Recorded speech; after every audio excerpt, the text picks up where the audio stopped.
Bonsoir à tous, bienvenue sur Xamcast, le podcast qui parle de Neuchâtel Xamax fait par des fans pour des fans.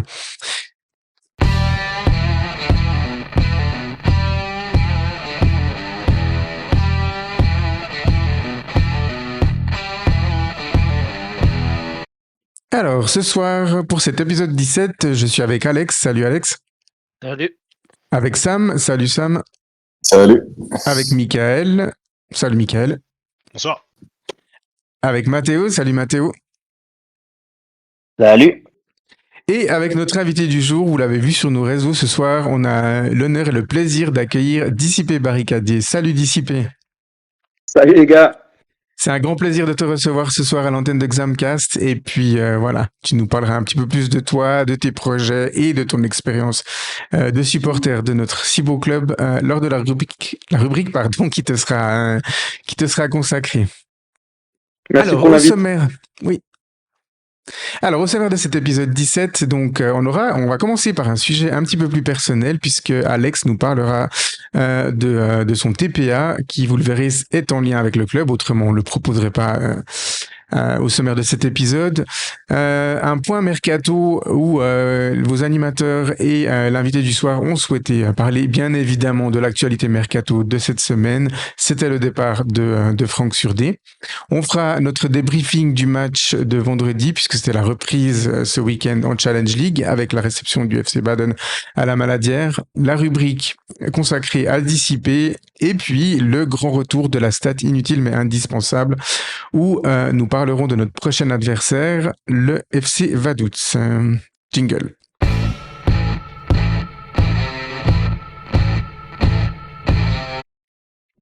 Alors, pour ce premier sujet un peu plus personnel, comme je le disais avant, je vais céder la parole à Alex, qui va nous parler en fait de son TPA. Alors, pour les non-initiés, le TPA, c'est un travail personnel d'approfondissement. Donc, c'est un travail que tu fais dans le cadre de tes études, Alex. Et puis, tu as choisi d'en parler ce soir à l'antenne parce que, bien évidemment, il est en lien avec Neuchâtel Xamax. Je te passe la parole, Alex.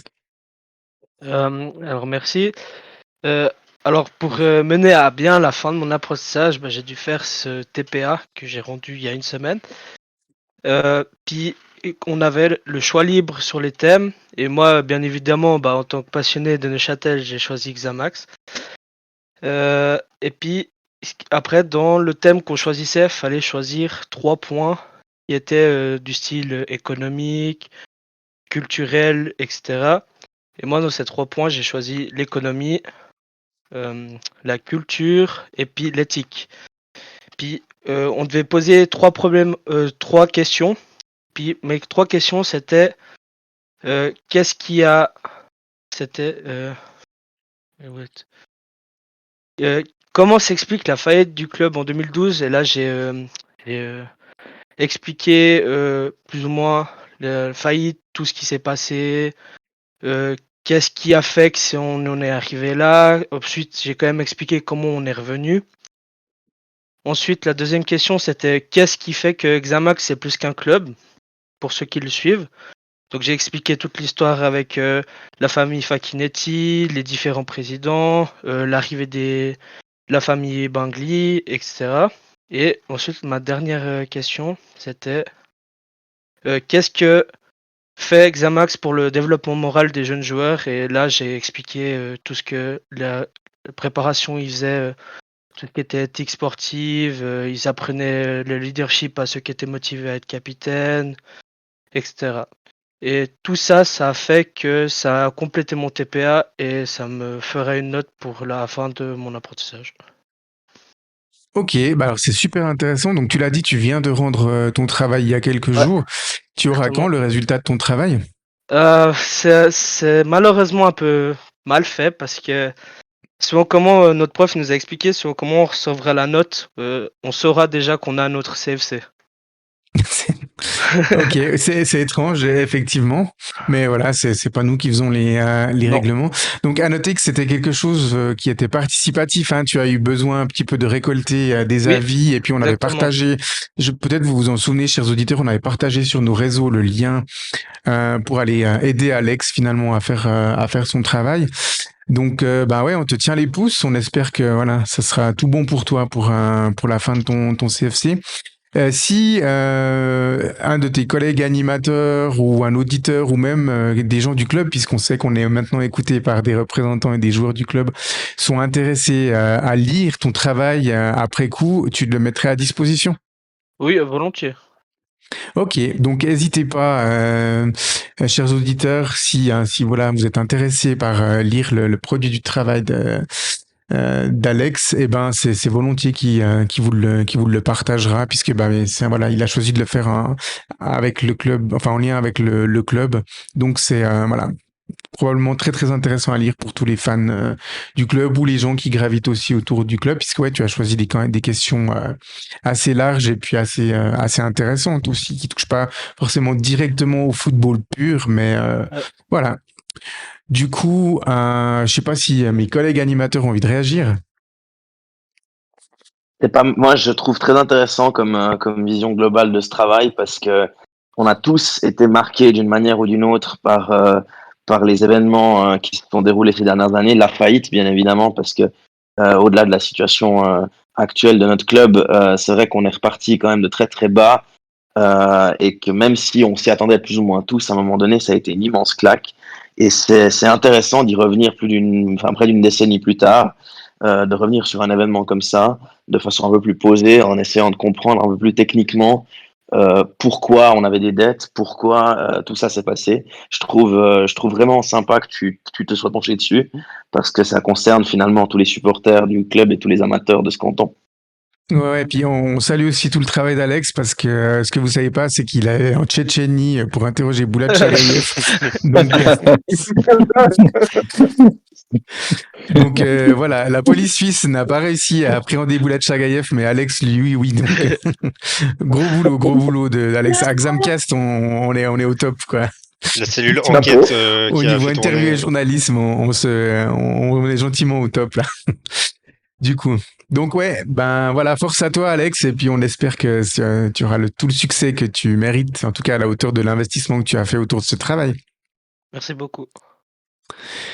Ok, alors on peut sans autre passer au sujet suivant, jingle.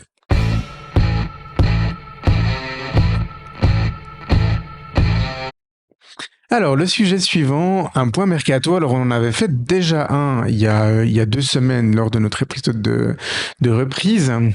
Et puis, voilà, on voulait pas forcément en refaire un, mais l'actualité de la semaine nous pousse un petit peu à en faire. Alors, la semaine passée, pour ceux qui étaient là et qui ont écouté l'épisode, moi, j'avais un souhait, en fait, c'est qu'on puisse garder Franck Surdé jusqu'à la fin de cette saison.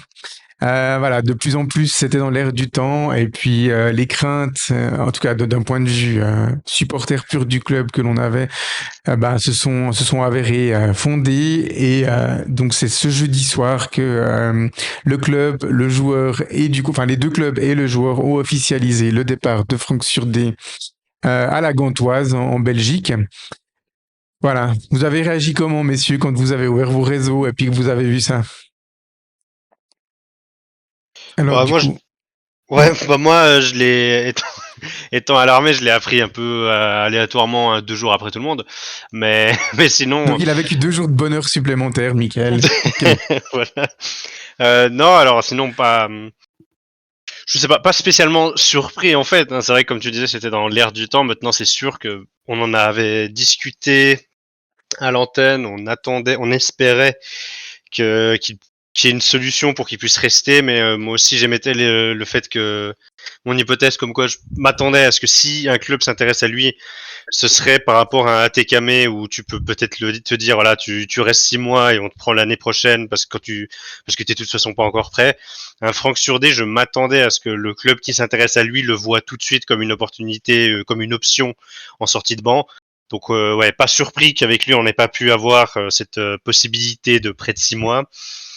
Et ouais, bah ça entre dans ce qu'on espérait ne pas voir tout de suite, parce que c'est sûr que ben on va pas le répéter, on a beaucoup discuté de son impact statistique, mais bon, effectivement pas une grosse surprise, et on a pu avoir un petit aperçu de de notre nouvelle vie sans surdé maintenant sur ce match de vendredi. Ouais. Sam, je sais que tu as aussi beaucoup réagi, on en a beaucoup discuté ensemble. Ouais, effectivement.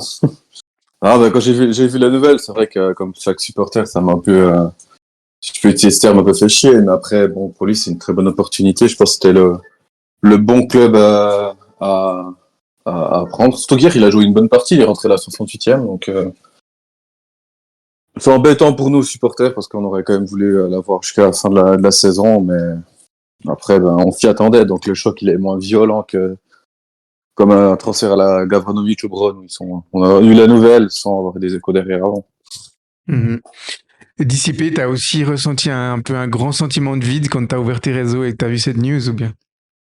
Oui, parce qu'écoute, avec Franck Surdé, c'est vrai que j'ai une petite attache un peu spéciale parce que c'est vrai que et là j'ai les preuves dans un groupe WhatsApp avec des amis, c'est que la première fois que je l'ai vu jouer directement, je me suis dit lui, je pense qu'il est spécial, je pense qu'il a quelque chose en plus parce que je trouvais que techniquement, notamment dans ses premiers contrôles, il avait vraiment quelque chose du grand joueur. Hein. Ça veut dire que quand il contrôle la balle elle est collée au pied dans la course immédiatement, c'est ultra propre. Et je me suis dit, lui, ça va vraiment être un joueur spécial. Et puis bah c'est vrai qu'en peu de temps, il a vraiment démontré que bah c'était qu'il en a vraiment sous le pied. Et puis c'était inévitable. Hein. Ce que je veux dire, il a fait 6 mois de feu. C'était clairement notre homme le plus dangereux. D'ailleurs, très souvent pendant ce premier tour, quand on savait pas quoi faire, on lui donnait la balle et puis il trouvait chaque fois l'accélération, la frappe, la passe. Après, bah c'est vrai que voilà, c'est évidemment on est attristé et chagriné, mais c'est vraiment inévitable. Voilà, je pense qu'il a vraiment de quoi faire une grande carrière. Maintenant, il va falloir qu'il travaille. Et je pense que le choix de la Gantoise est un très bon choix. Le championnat belge, c'est un très bon championnat tremplin. Et puis la Gantoise a sorti vraiment des super joueurs, hein. Notamment, je pense à Milinkovic, Savic. Donc c'est un club tremplin. Je pense que c'est un bon choix pour lui. Un peu moins pour nous, mais bon, c'est inévitable, je pense. Alex, t'as aussi passé une mauvaise nuit jeudi soir ou bien? Moi, j'étais à l'entraînement, donc j'ai vu la nouvelle un peu après. Puis je regarde sur mon téléphone, je vois la notification comme quoi il est parti. Je me dis, ah bah voilà, c'est fini.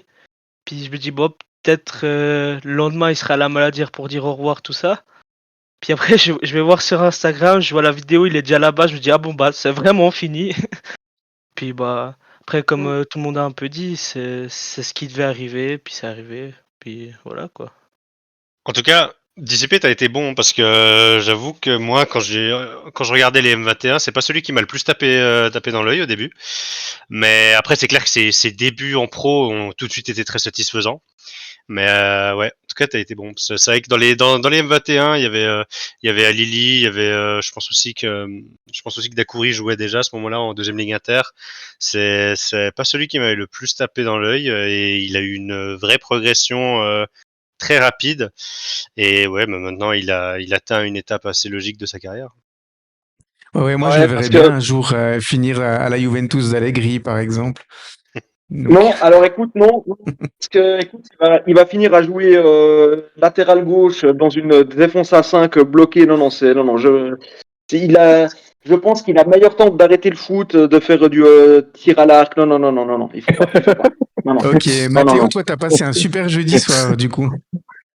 Alors, Non, non, non, je rigole, évidemment, hein, bien évidemment. évidemment, comme tous les supporters, on est chagriné à chaque fois qu'on entend ce genre de nouvelles parce que c'était notre pépite à nous, c'était notre joueur phare, c'était le leader de notre jeu offensif et tout ce qui s'ensuit. Maintenant, une fois qu'on a dit ça et qu'on se pose 2 minutes, ça fait déjà depuis, si on prend l'été passé, fin d'été 2022, qu'il y avait eu cette histoire comme quoi il devait peut-être partir à Lausanne. Finalement, le transfert avait été avorté.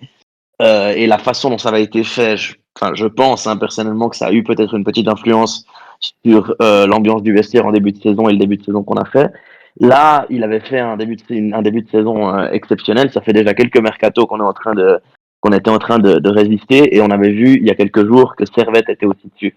Donc moi, une fois qu'on a passé la déception, alors c'est peut-être égoïste, mais je me suis dit mieux vaut qu'il parte à l'étranger plutôt que de le voir jouer à l'étage d'en dessus à Lausanne ou à Servette. Ça m'aurait fait encore plus mal. Maintenant, c'est sûr que c'est un garçon qui a un talent qui ne demande qu'à exploser. Et comme tu l'as dit, Dissipé, pour moi, la Belgique fait partie de ces championnats qui sont une très très bonne école pour les joueurs qui doivent faire encore un pas intermédiaire vers le grand niveau international. Ok, ouais, moi j'étais aussi effectivement un peu, j'avais un mélange d'émotions en fait. D'un côté, j'étais un peu triste de penser parce que je savais que ça allait affaiblir immédiatement l'équipe et ses performances.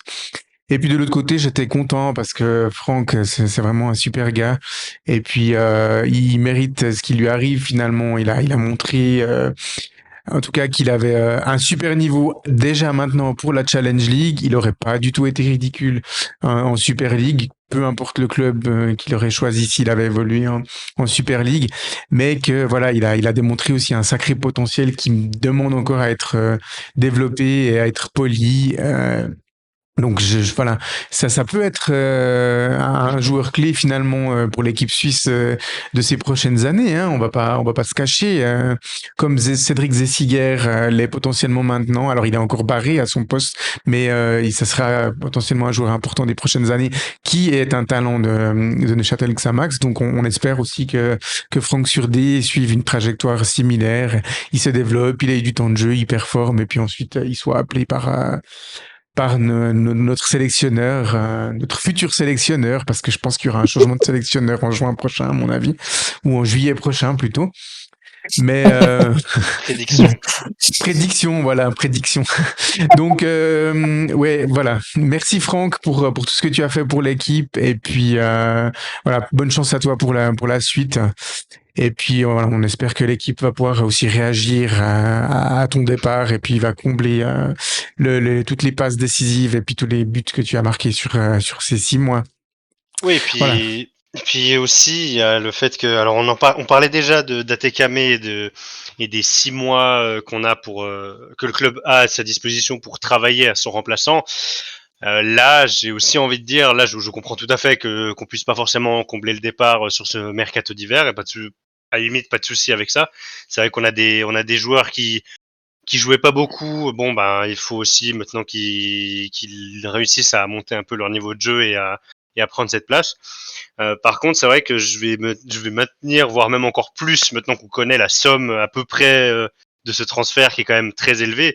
On peut quand même difficilement être indulgent si on ne le remplace pas bien à l'été prochain, parce qu'il y a 6 mois et de l'argent. Alors, on n'est pas sur FIFA, donc tout l'argent ne sert pas à acheter un nouveau joueur.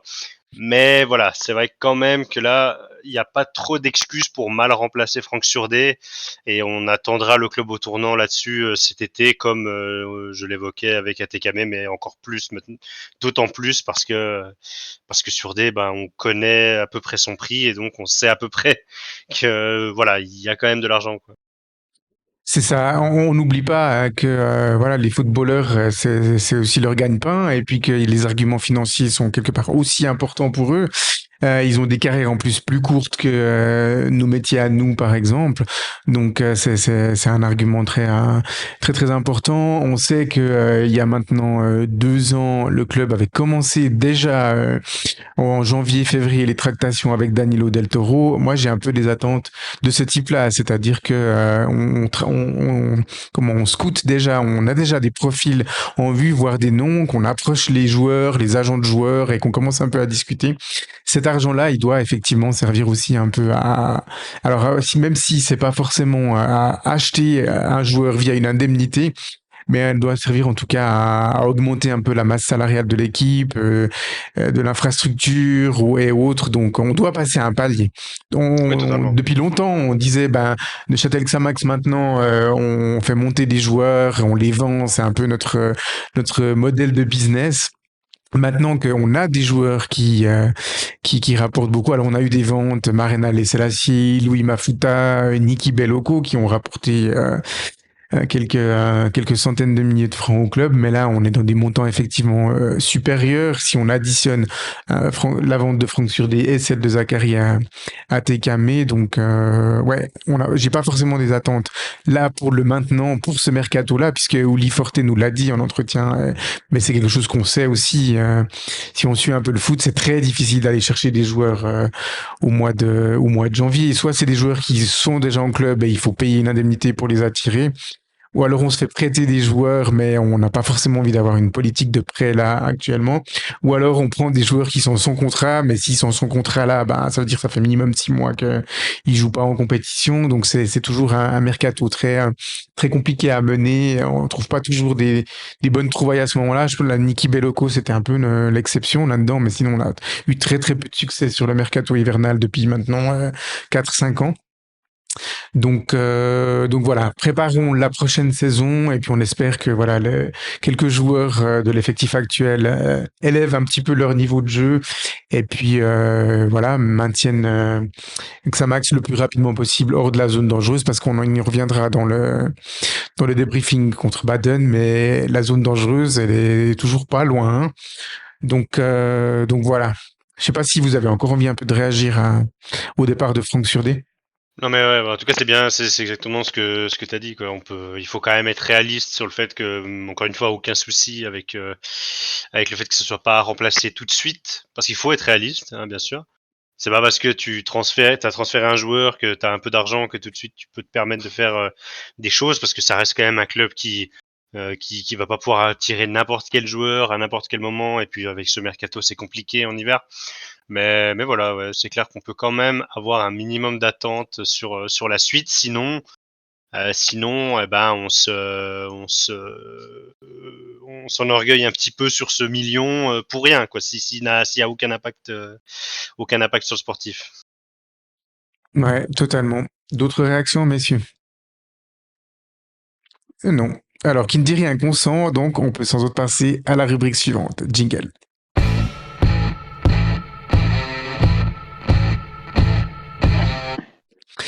Alors, pour la rubrique suivante, on va faire le débriefing du match qui a eu lieu ce vendredi 26 janvier 2024 à la Maladière.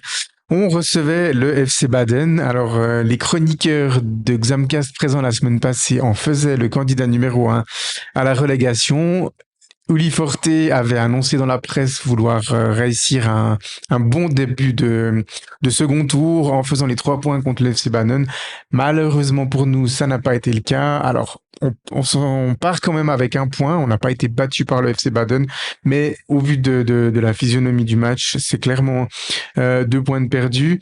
Donc, comme d'habitude, on a repris un petit peu les communications avec la communauté, notamment sur comment les gens ont vécu ce match. Donc je vais vous lire, messieurs, quelques réactions, puis après vous pourrez me parler un peu des vôtres à l'issue de ce match. Donc on a Samuel qui nous dit, comme d'hab, un match pauvre où l'on marque en premier et à la fin on fait match nul. C'est le maillot blanc qui porte la poisse.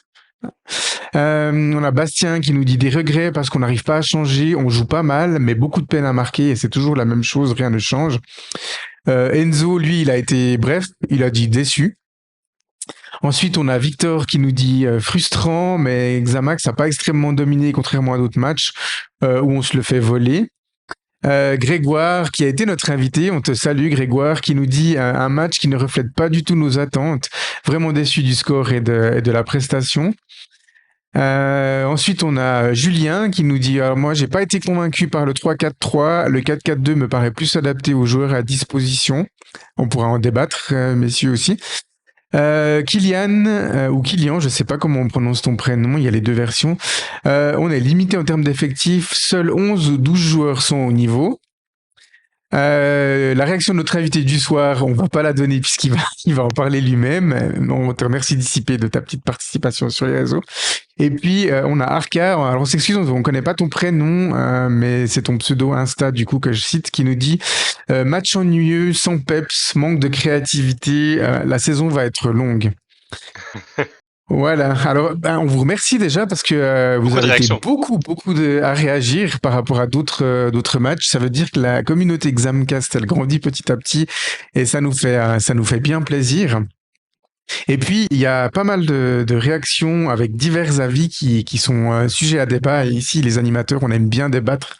Donc, voilà, on va aborder un petit peu tout ça. Alors, à part Michael, tout le monde était présent au match vendredi. Voilà. Quel a été le sentiment, Alex? Je vais peut-être commencer par toi, Alex, ce soir, du coup.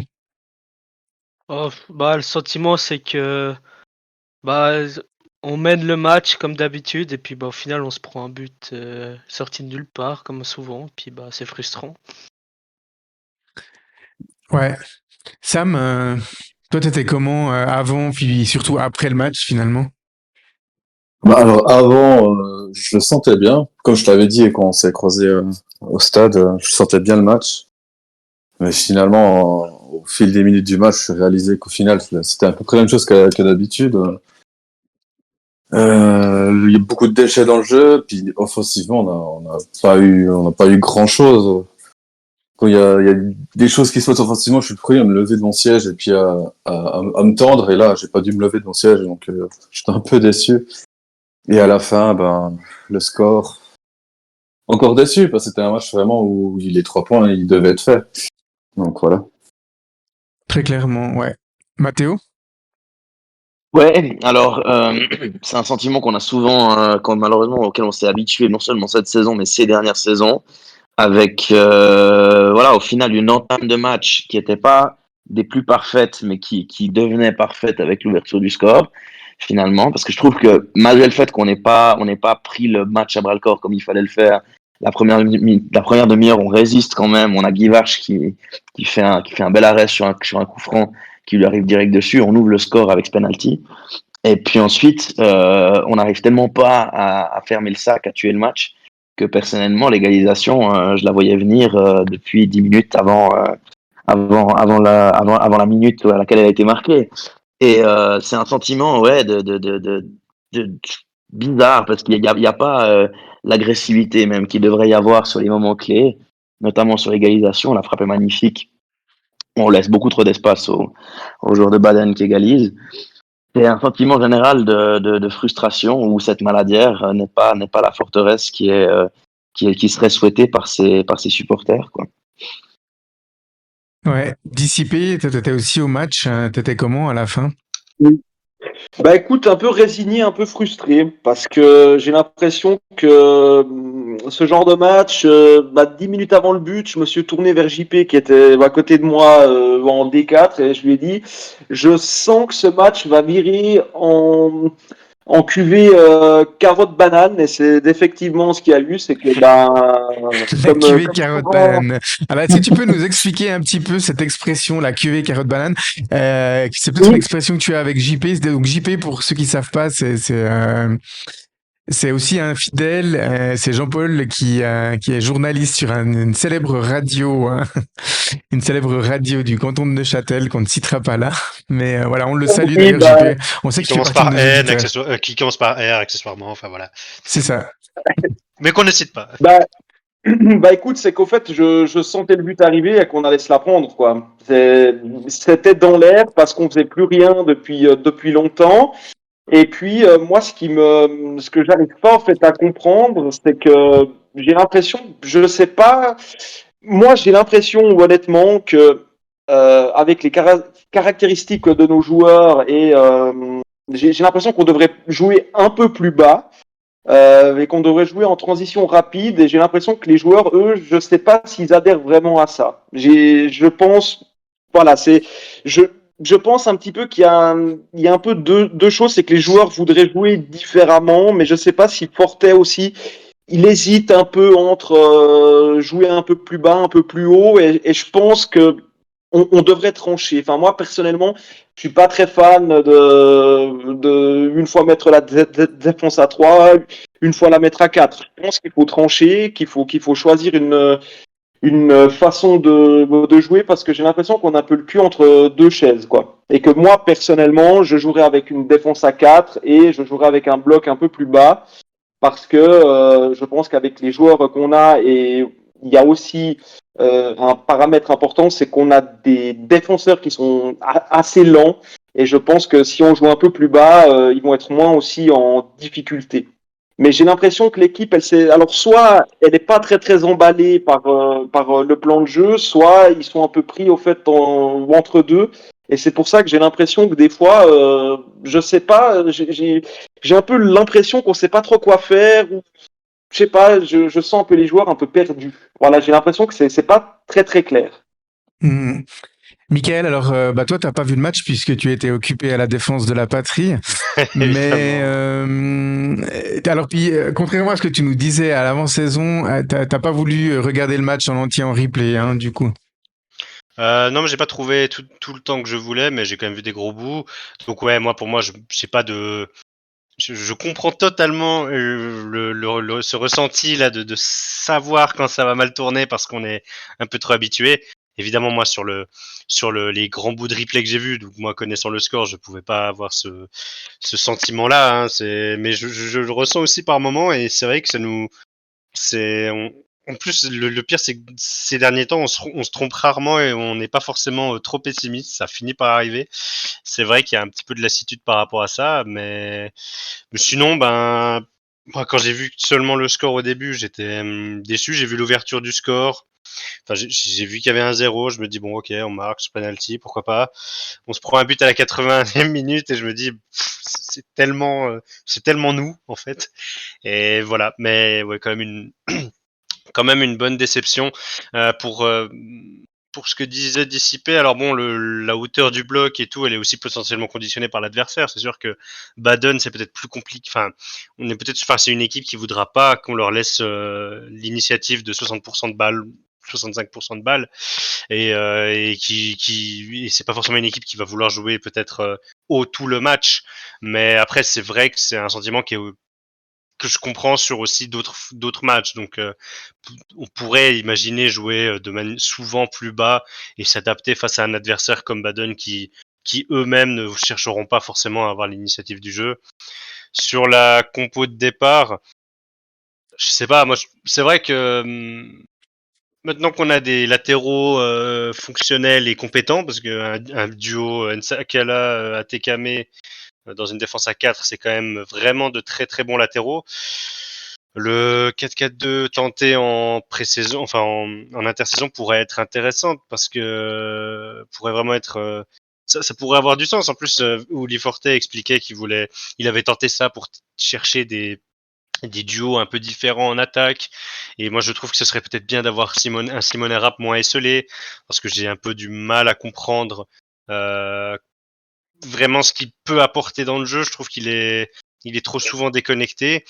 Et si l'instinct de tueur et la finition étaient là, alors peut-être qu'on remarquerait moins ça, mais étant donné qu'il n'y a pas ça, ben on voit aussi que dans le jeu, il a du mal à apporter sa pierre à l'édifice. Donc je sais pas, c'est pas toujours qu'une question de dispositif, mais peut-être qu'une défense à 4, de tester un 4-4-2 avec des associations différentes devant, ce qu'a souhaité Forte durant cette préparation. Peut-être que ça pourrait être intéressant de le mettre en application pendant un match. C'est possible.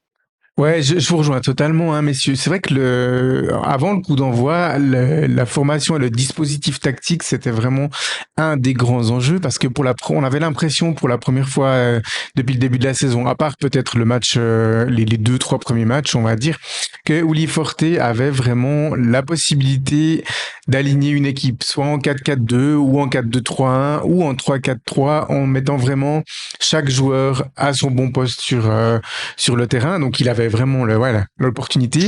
Et Il avait puis enfin l'embarras du choix. Ouais. ouais, il avait l'embarras du choix. Et puis ben il le dira, vous l'écouterez quand on diffusera son interview réalisée après le match. Le 3-4-3, c'était le dispositif qui avait été choisi à Baden. Et puis, ça avait bien fonctionné. Donc, il a reconduit ça, d'autant plus que quand on l'a appliqué, alors certes contre un adversaire de plus faible calibre de Promotion League, mais on a réussi à créer de l'offensive. Et puis, on leur a passé 6 buts au FC Brighton Rhine dans ce dispositif-là. Donc, c'était quand même relativement convaincant. Donc, j'étais pas surpris qu'il aligne cette équipe-là.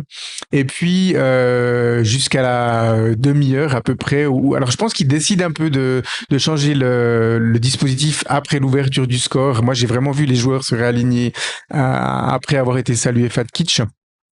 Mais jusque-là, en fait, après un assez bon début, mais petit à petit, Baden prenait le dessus et surtout sur les côtés, ils étaient en train vraiment de gagner la bataille sur les côtés, que ce soit à gauche ou à droite d'ailleurs.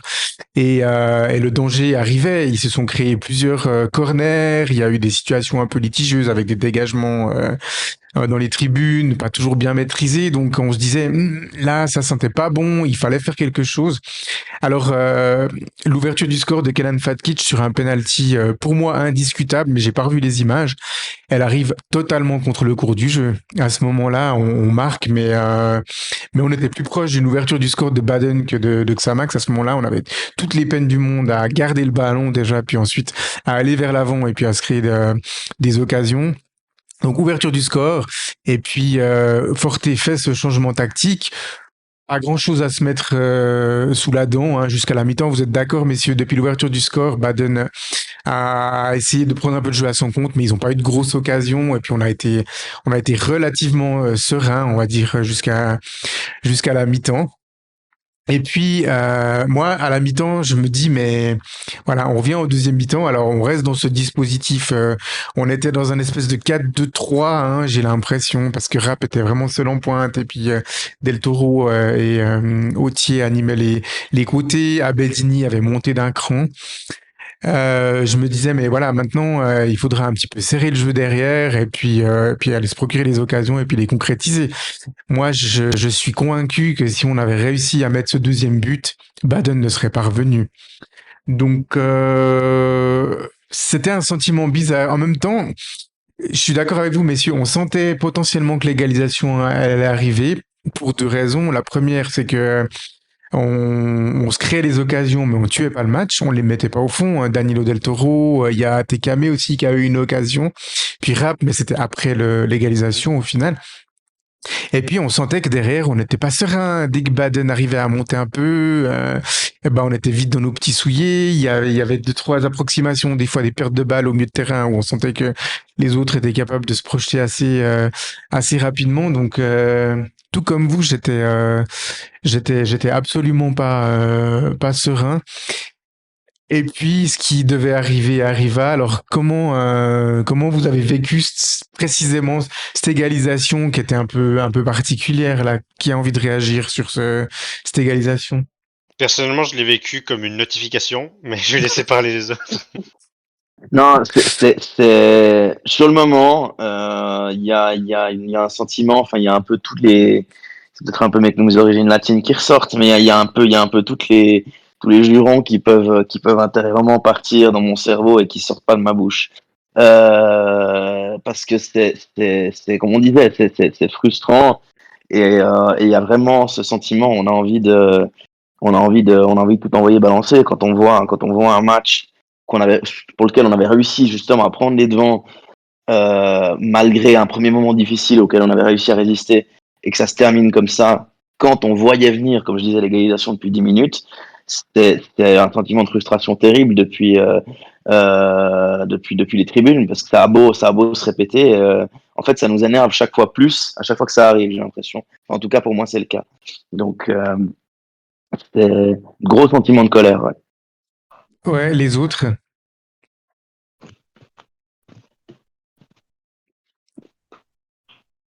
Alors, Ouais, Dissipé, ben, je crois qu'on l'a dit avant, mais c'est frustration parce que finalement c'est un scénario qui se répète encore et encore, et puis on se dit qu'on a quand même l'équipe pour, qu'en face c'est pas non plus des foudres de guerre, et que si on fait un match normal, je dis bien correct, on doit en mettre 2-3 minimum, tranquille, ce que je veux dire, les mains dans les poches.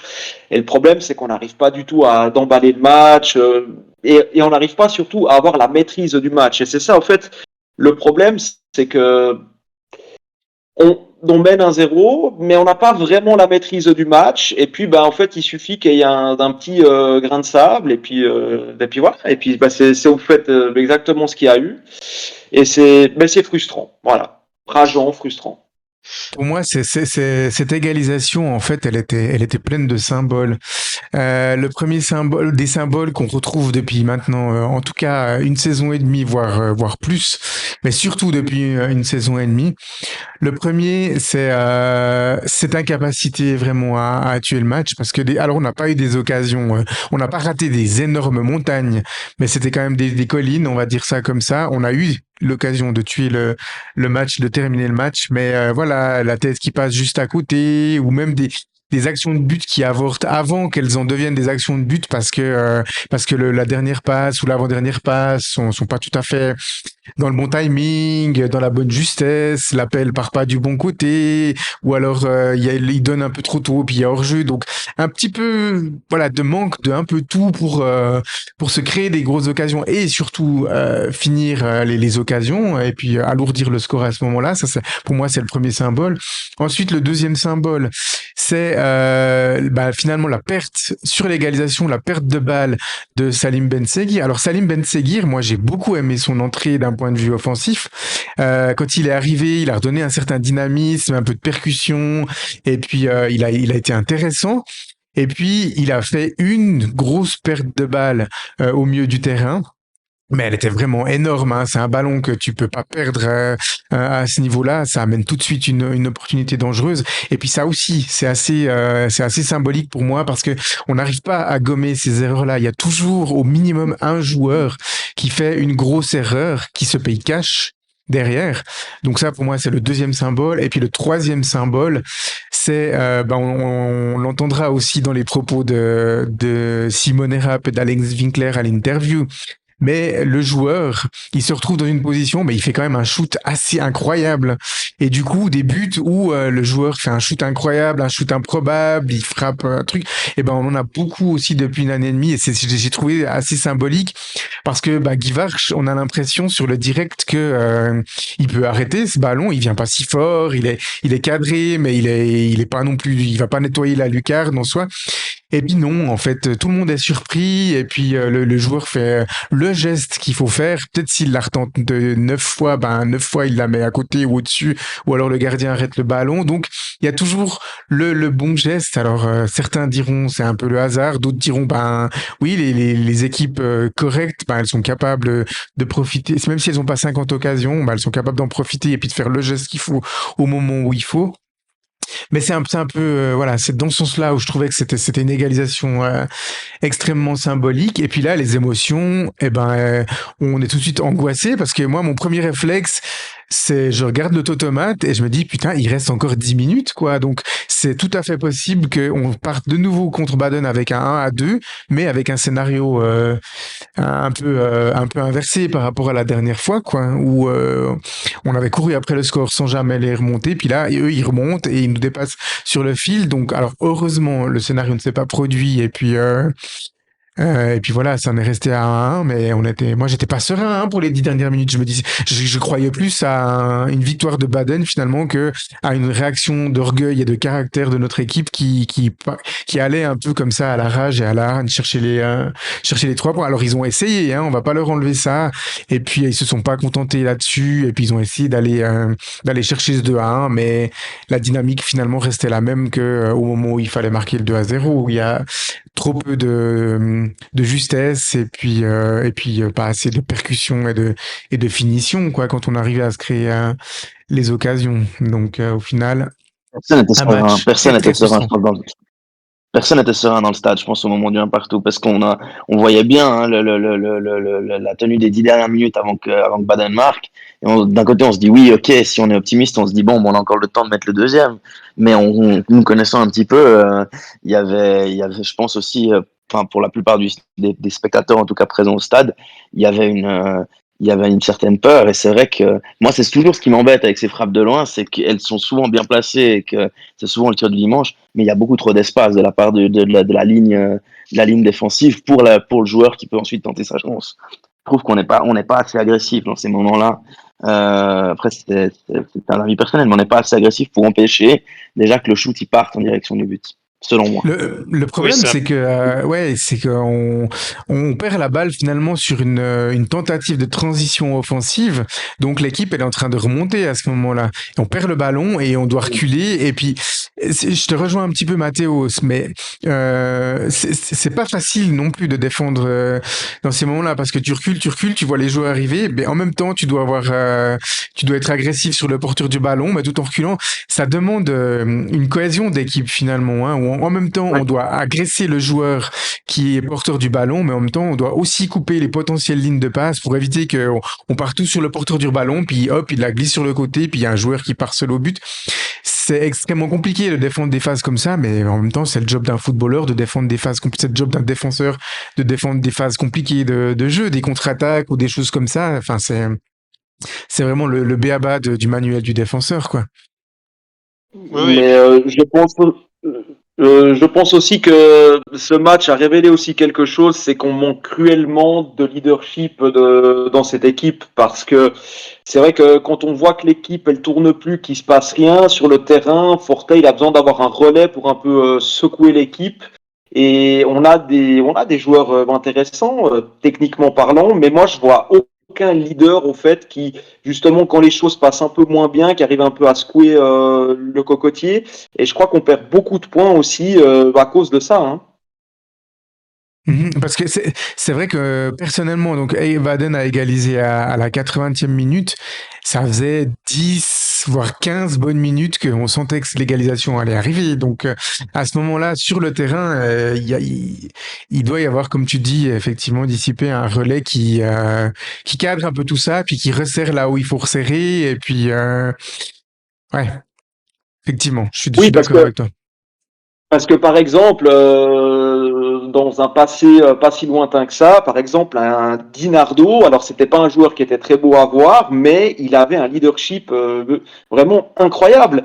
Et aussi, je vois très bien dans certains matchs contre Nyon où cette équipe qui est plus proche, je pense, d'une organisation terroriste que d'une équipe de foot, je pense que Pietro, là, il aurait mis deux, trois tampons pour leur dire, les gars, maintenant, on se calme. Et puis, je trouve qu'on est on est trop gentil, on est vraiment une équipe de potes. Non. On, on doit être des guerriers et quand il faut mettre des boîtes, on doit mettre des boîtes.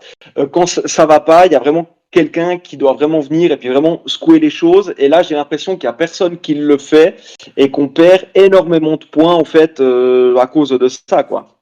Alors, s'il te plaît, Et que par dissiper, exemple, ne sois pas trop sévère avec Pietro parce que mon petit doigt me dit que il se pourrait bien qu'il vienne prochainement à l'antenne de Xamcast, donc on a ah envie de non, le garder dans la liste des idées. ah non, mais moi je suis pas du tout sévère avec lui. Moi, c'était un joueur que j'aime énormément parce qu'étant italien, moi j'aime les mecs qui jouent avec les tripes, qui mettent vraiment une grosse grinta. Mais après, techniquement, ben lui-même il le sait. S'il a réussi à faire une carrière, c'est parce que justement c'était un mec qui était top, qui avait vraiment un mental top et que il y a beaucoup de joueurs, si ils avaient le 1/10 de cette grinta, ben ils iraient loin. Non, non, moi, si demain on me dit Dinardo revient, je signe avec le sang. Hein. Moi, non, non, non, non, c'était vraiment un éloge. Hein. alors Non, non, mais je plaisante. je, je sais pas si le Stade Lyonnais est une organisation terroriste, mais par contre, c'est vrai que le tag de Dugour, lui, a probablement été revendiqué par une organisation terroriste.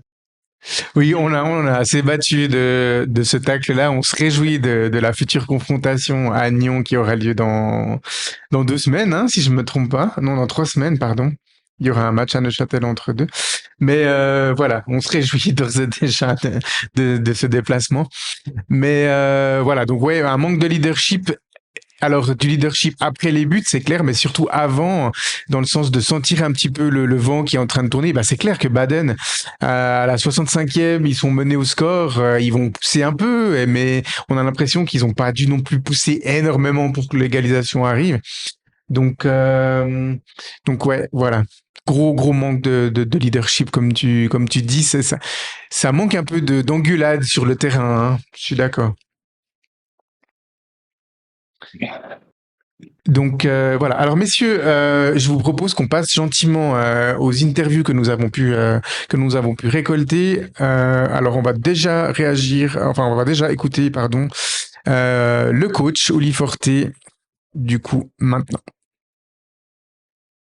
Match nul ce soir un partout contre le FC Baden. Première mi-temps où voilà, vous marquez à la demi-heure sur penalty après avoir un peu subi, puis finalement vous n'arrivez pas à fermer le match. Vous prenez l'égalisation. Quelle est l'analyse de la rencontre? Ouais, c'est ça qui fait mal, c'est ça que nous apporte la déception parce que premier mi-temps, on n'a pas bien joué. J'ai dû changer le système après, je pense, 25-30 minutes parce que ça ne fonctionnait pas.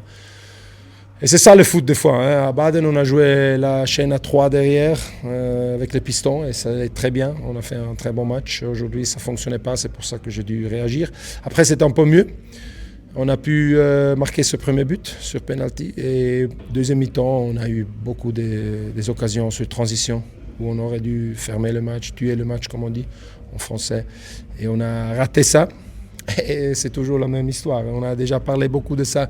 Premier tour où on a mené et à la fin on s'est fait prendre par une égalisation. Ça fait mal, ça c'est la déception qu'on a. Et c'est pour ça que demain, on doit analyser bien ça et surtout améliorer. On a l'impression que plus le match avançait, plus Baden vous installait dans un faux rythme. Surtout la deuxième mi-temps, où personnellement, en étant dans les tribunes, je m'attendais plus ou moins à voir l'égalisation arriver 10 minutes avant. C'est quoi l'impression comme ça quand il y a un match dont on perd le contrôle finalement? Et on prend l'égalisation, on prend la punition? Oui, c'était pas que Baden avait des grandes occasions avant. Ils ont eu un peu plus de possession. Mais nous, on a vu le match qu'on a fait ici, premier tour, où on a perdu de 1. On avait beaucoup de possession, mais à la fin, on a perdu. Et c'est pour ça que nous, on voulait donner un peu le ballon à Baden. On voulait laisser un peu la possession à Baden, comme on a fait à l'extérieur. Et après, les prendre sur le contre. Et ça, on a bien fait. Et on a eu des occasions. Si je pense à Del Toro, si je pense à Tekame, si je pense à Rapp, on avait des occasions, mais on n'a pas marqué ce deuxième but. Et si tu ne marques pas le deuxième but, tu ne fermes pas le match. Finalement, Baden est une équipe qui a réussi au premier tour à aller faire match nul à Tourbillon, gagner ici à la Maladière, refaire match nul à la Maladière ce soir. C'est quoi finalement, selon vous, le secret de cette équipe qui fait qu'elle arrive à avoir de si bons résultats en étant néo-promu? Ouais, c'est une équipe qui travaille déjà depuis 3 années ensemble, plus ou moins. Ils ont fait 2 montées de suite. Première Ligue classique, promo tout de suite Challenge League. Ça veut dire qu'il y a de la qualité dans ce groupe. Ils essayent de professionnaliser tout maintenant, tout le club, surtout sur le plan de l'équipe. Il y a de la qualité, ce sont des bons joueurs. On a vu que les résultats qu'ils ont fait, premier tour, ils ont fait une série, je pense, de 8 matchs sans défaite.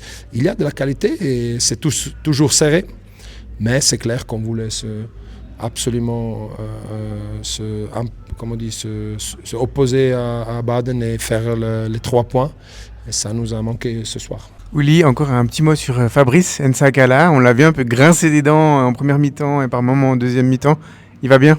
Oui, il va bien. Il va bien. L'important, c'est que sa blessure n'a pas donné de problème. Il a bien passé. J'ai parlé avec lui court terme après le match. Il lui a dit c'est bien passé. Il a rien senti. Et ça, c'est important. C'est clair, lui aussi, il lui faut un peu du rythme parce qu'il était vraiment long blessé dans le premier tour. Il a fait la préparation à part, pas tout à fait à 100%, mais je suis sûr qu'il va reprendre très très vite. Voilà, donc un Uli Forte, quelque part, qui a vécu le même match que nous.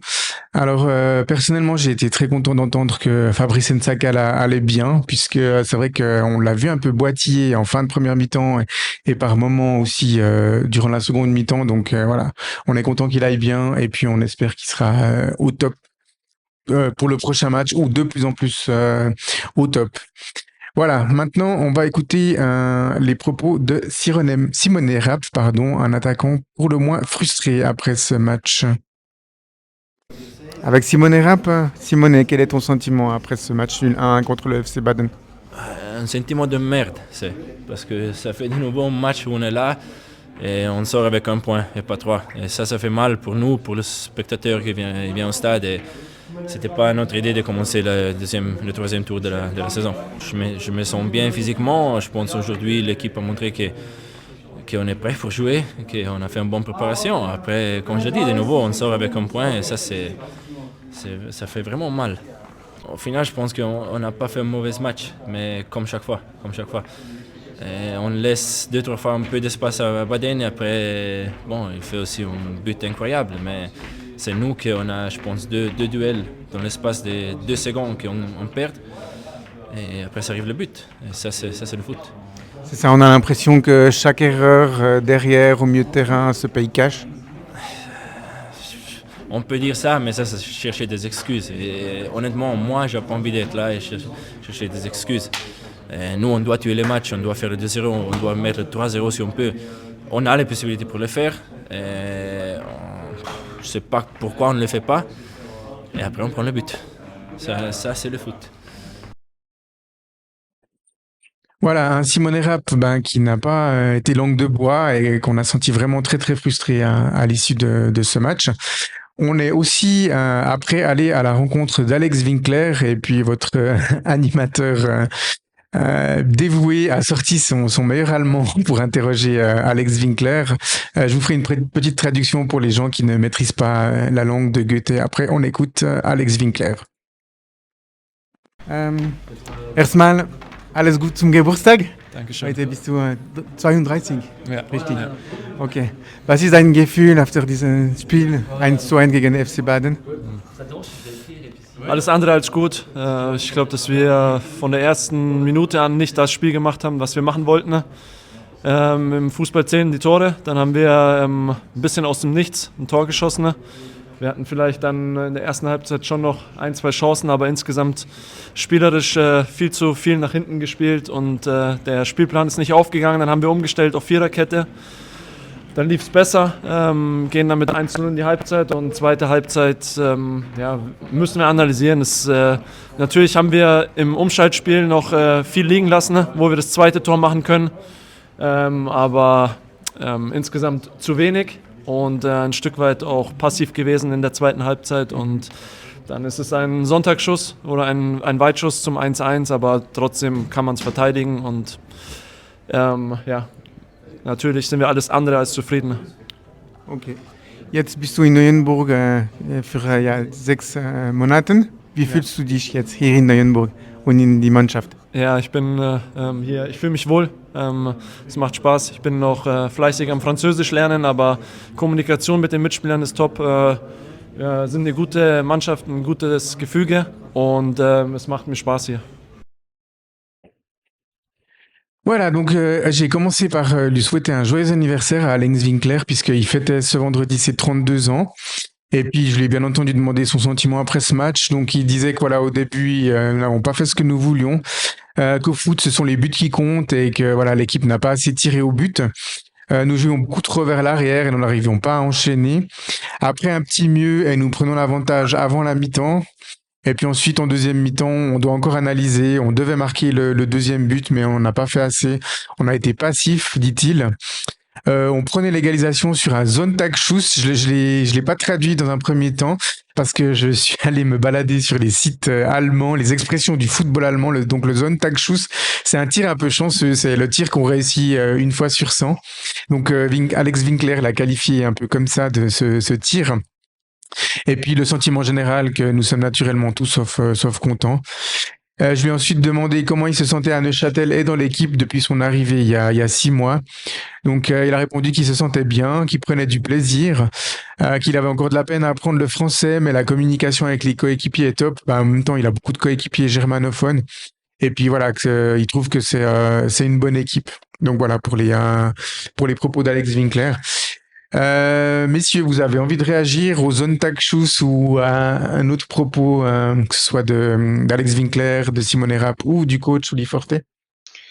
Comme ça a été évoqué un peu avant, alors oui, c'est pas toujours simple de défendre de ces situations, mais c'est vrai que c'est pas non plus que de la malchance, quoi. La frappe de loin, il y a la perte de balle, il y a le fait de peut-être pas être assez sur l'homme, bref. À l'arrivée, c'est une frappe, une belle frappe, mais je vois ça un peu comme lorsqu'on prend une égalisation assez improbable, même plus pour moi contre Ville, parce que c'était dans une position aussi un peu improbable. La frappe est belle, mais encore une fois, mais sur cette action-là aussi, il y avait eu des petits soucis sur le porteur du ballon qui était un peu trop libre, et là aussi. Donc ouais, bon, c'est sûr que à l'arrivée, malgré ce souci sur l'homme et tout ça, s'il a un petit peu moins de chance, peut-être qu'il fait une barre, peut-être qu'il la met à côté, peut-être qu'il la centre trop sur le gardien. Donc bien sûr qu'il y a quand même pas mal de réussite là-dedans, mais ouais, si ça arrive souvent, c'est aussi pas que de la malchance. Donc pour toi, c'était un Freitag-Schuss, quoi. C'était pas un Sonntag-Schuss. Voilà, peut-être qu'il l'a, voilà, il s'est peut-être trompé de jour, mais sinon, non, mais je suis d'accord que c'est quand même de la réussite, hein, mais c'est pas 100% inévitable, et je pense qu'on peut pas non plus, à la fin de ce match se dire, c'est pas du tout ce qu'il dit lui, hein, donc je suis pas en train de dire, qu'il considère qu'on a que de la malchance, mais à la fin, à l'arrivée, on peut pas juste se dire sur ce match, ouais, bon, on menait 1-0, on prend un but malchanceux, le calcul est vite fait, on aurait largement dû gagner ce match. Ça marche pas comme ça. Alors c'est pas ce qu'il dit, mais c'est pour dire que voilà, il y a de la réussite, mais ça s'explique pas que par la réussite, quoi. C'est aussi du côté de l'équipe qui défend. Parce qu'on aurait eu deux moyens complètement différents pour ramener les 3 points à la fin. Une fois qu'on prend l'avantage, le premier moyen, c'était de continuer offensivement et de marquer des buts. Même si Baden marquait 1 ou 2 buts, mais comme tu disais avant d'anticiper, il y avait les moyens d'en passer 2, voire 3. Ça, c'était une méthode. Mais si on avait verrouillé derrière, même en n'étant pas efficace devant, on avait pris l'avantage. Donc, on aurait pu gagner ce match 1-0 aussi. C'était une autre manière de repartir avec les 3 points. Et on ne l'a pas fait non plus, quoi. Et le scénario se répète beaucoup trop souvent cette saison, et beaucoup trop, à mon goût, à la maladière, quoi. C'est ça vraiment qui est embêtant. C'est qu'on perd beaucoup de points. On a fait un nombre incalculable de matchs nuls à la maladière qui auraient dû être des victoires, vraiment. Donc voilà, je ne sais pas si vous avez encore envie de réagir voilà, à ce match, à ce débriefing de match, ou si on peut passer à la rubrique suivante. Ok, alors on peut passer sans autre à la rubrique suivante. Jingle.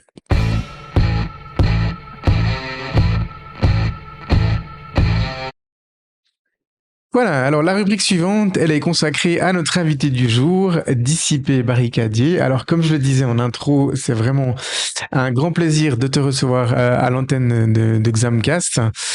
Alors Dissipé, petite introduction te concernant. Alors dans ta vie professionnelle, donc tu es travailleur social depuis maintenant plusieurs années.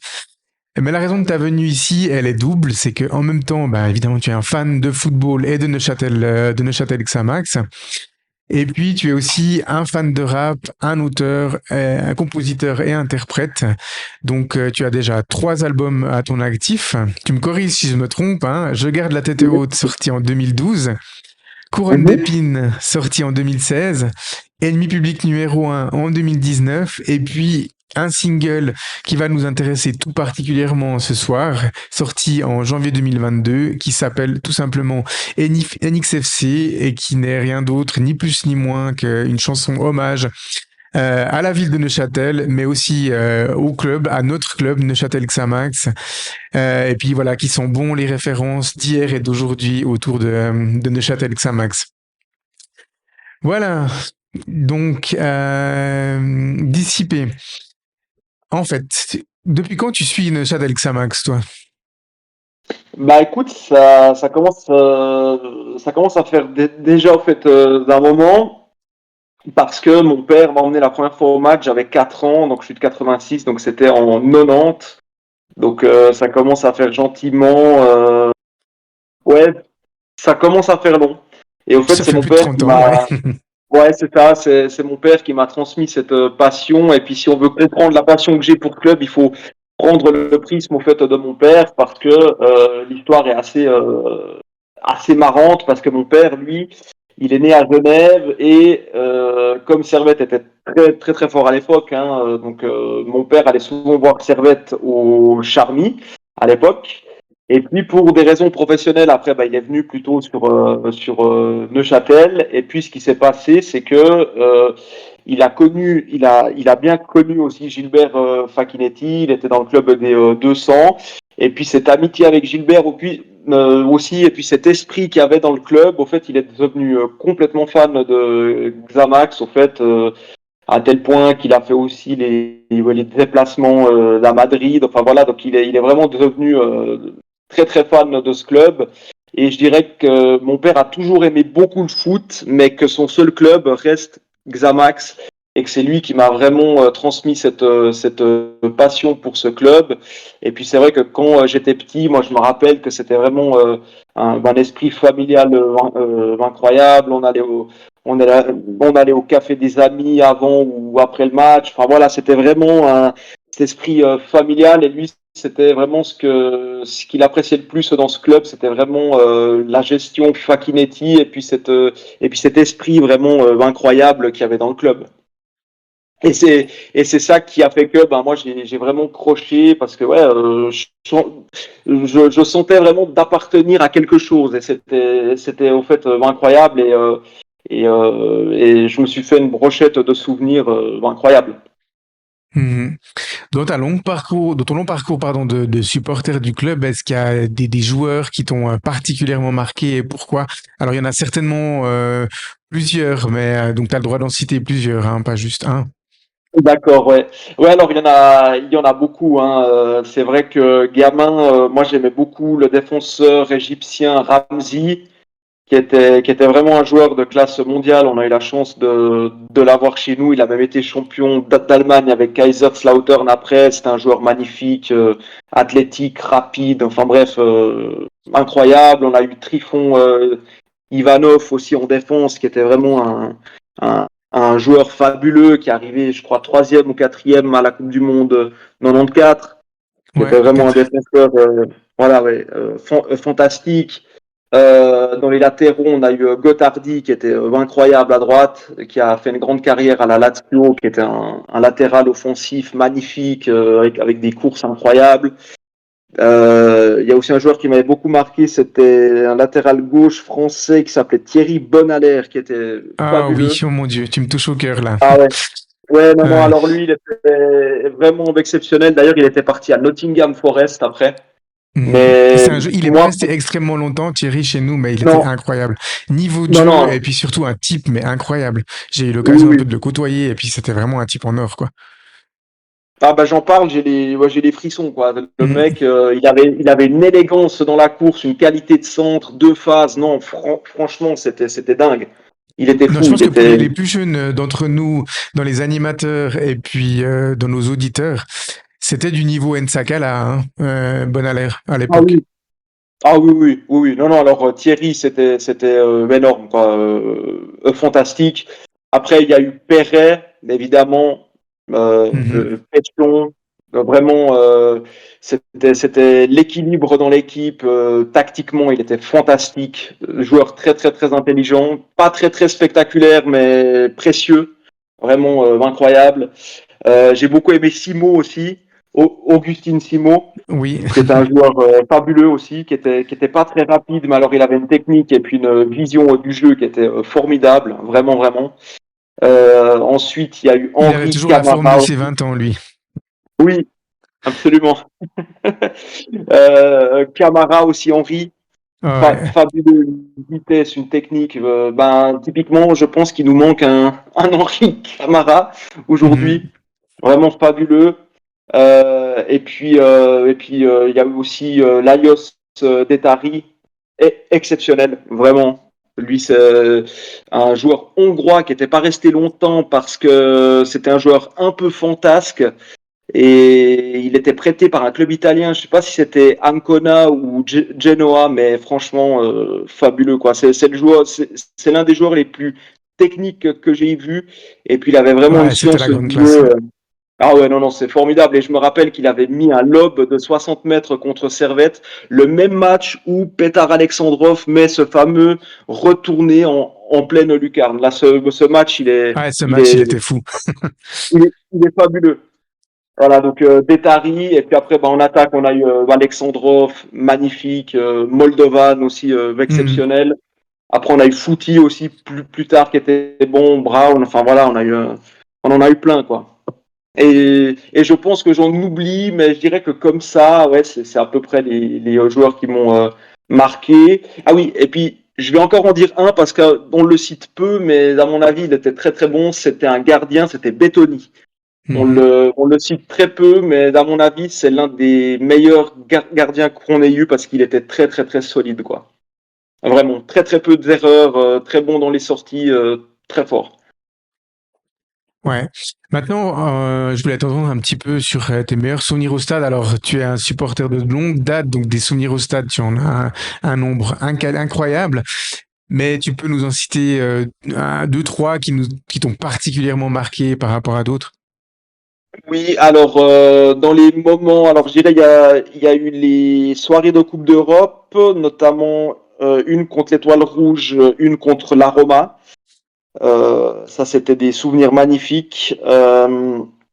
Il y a aussi eu certains matchs, justement le 4-2 contre Servette, où Alexandrov et Detari là, nous ont régalé avec des gestes fabuleux.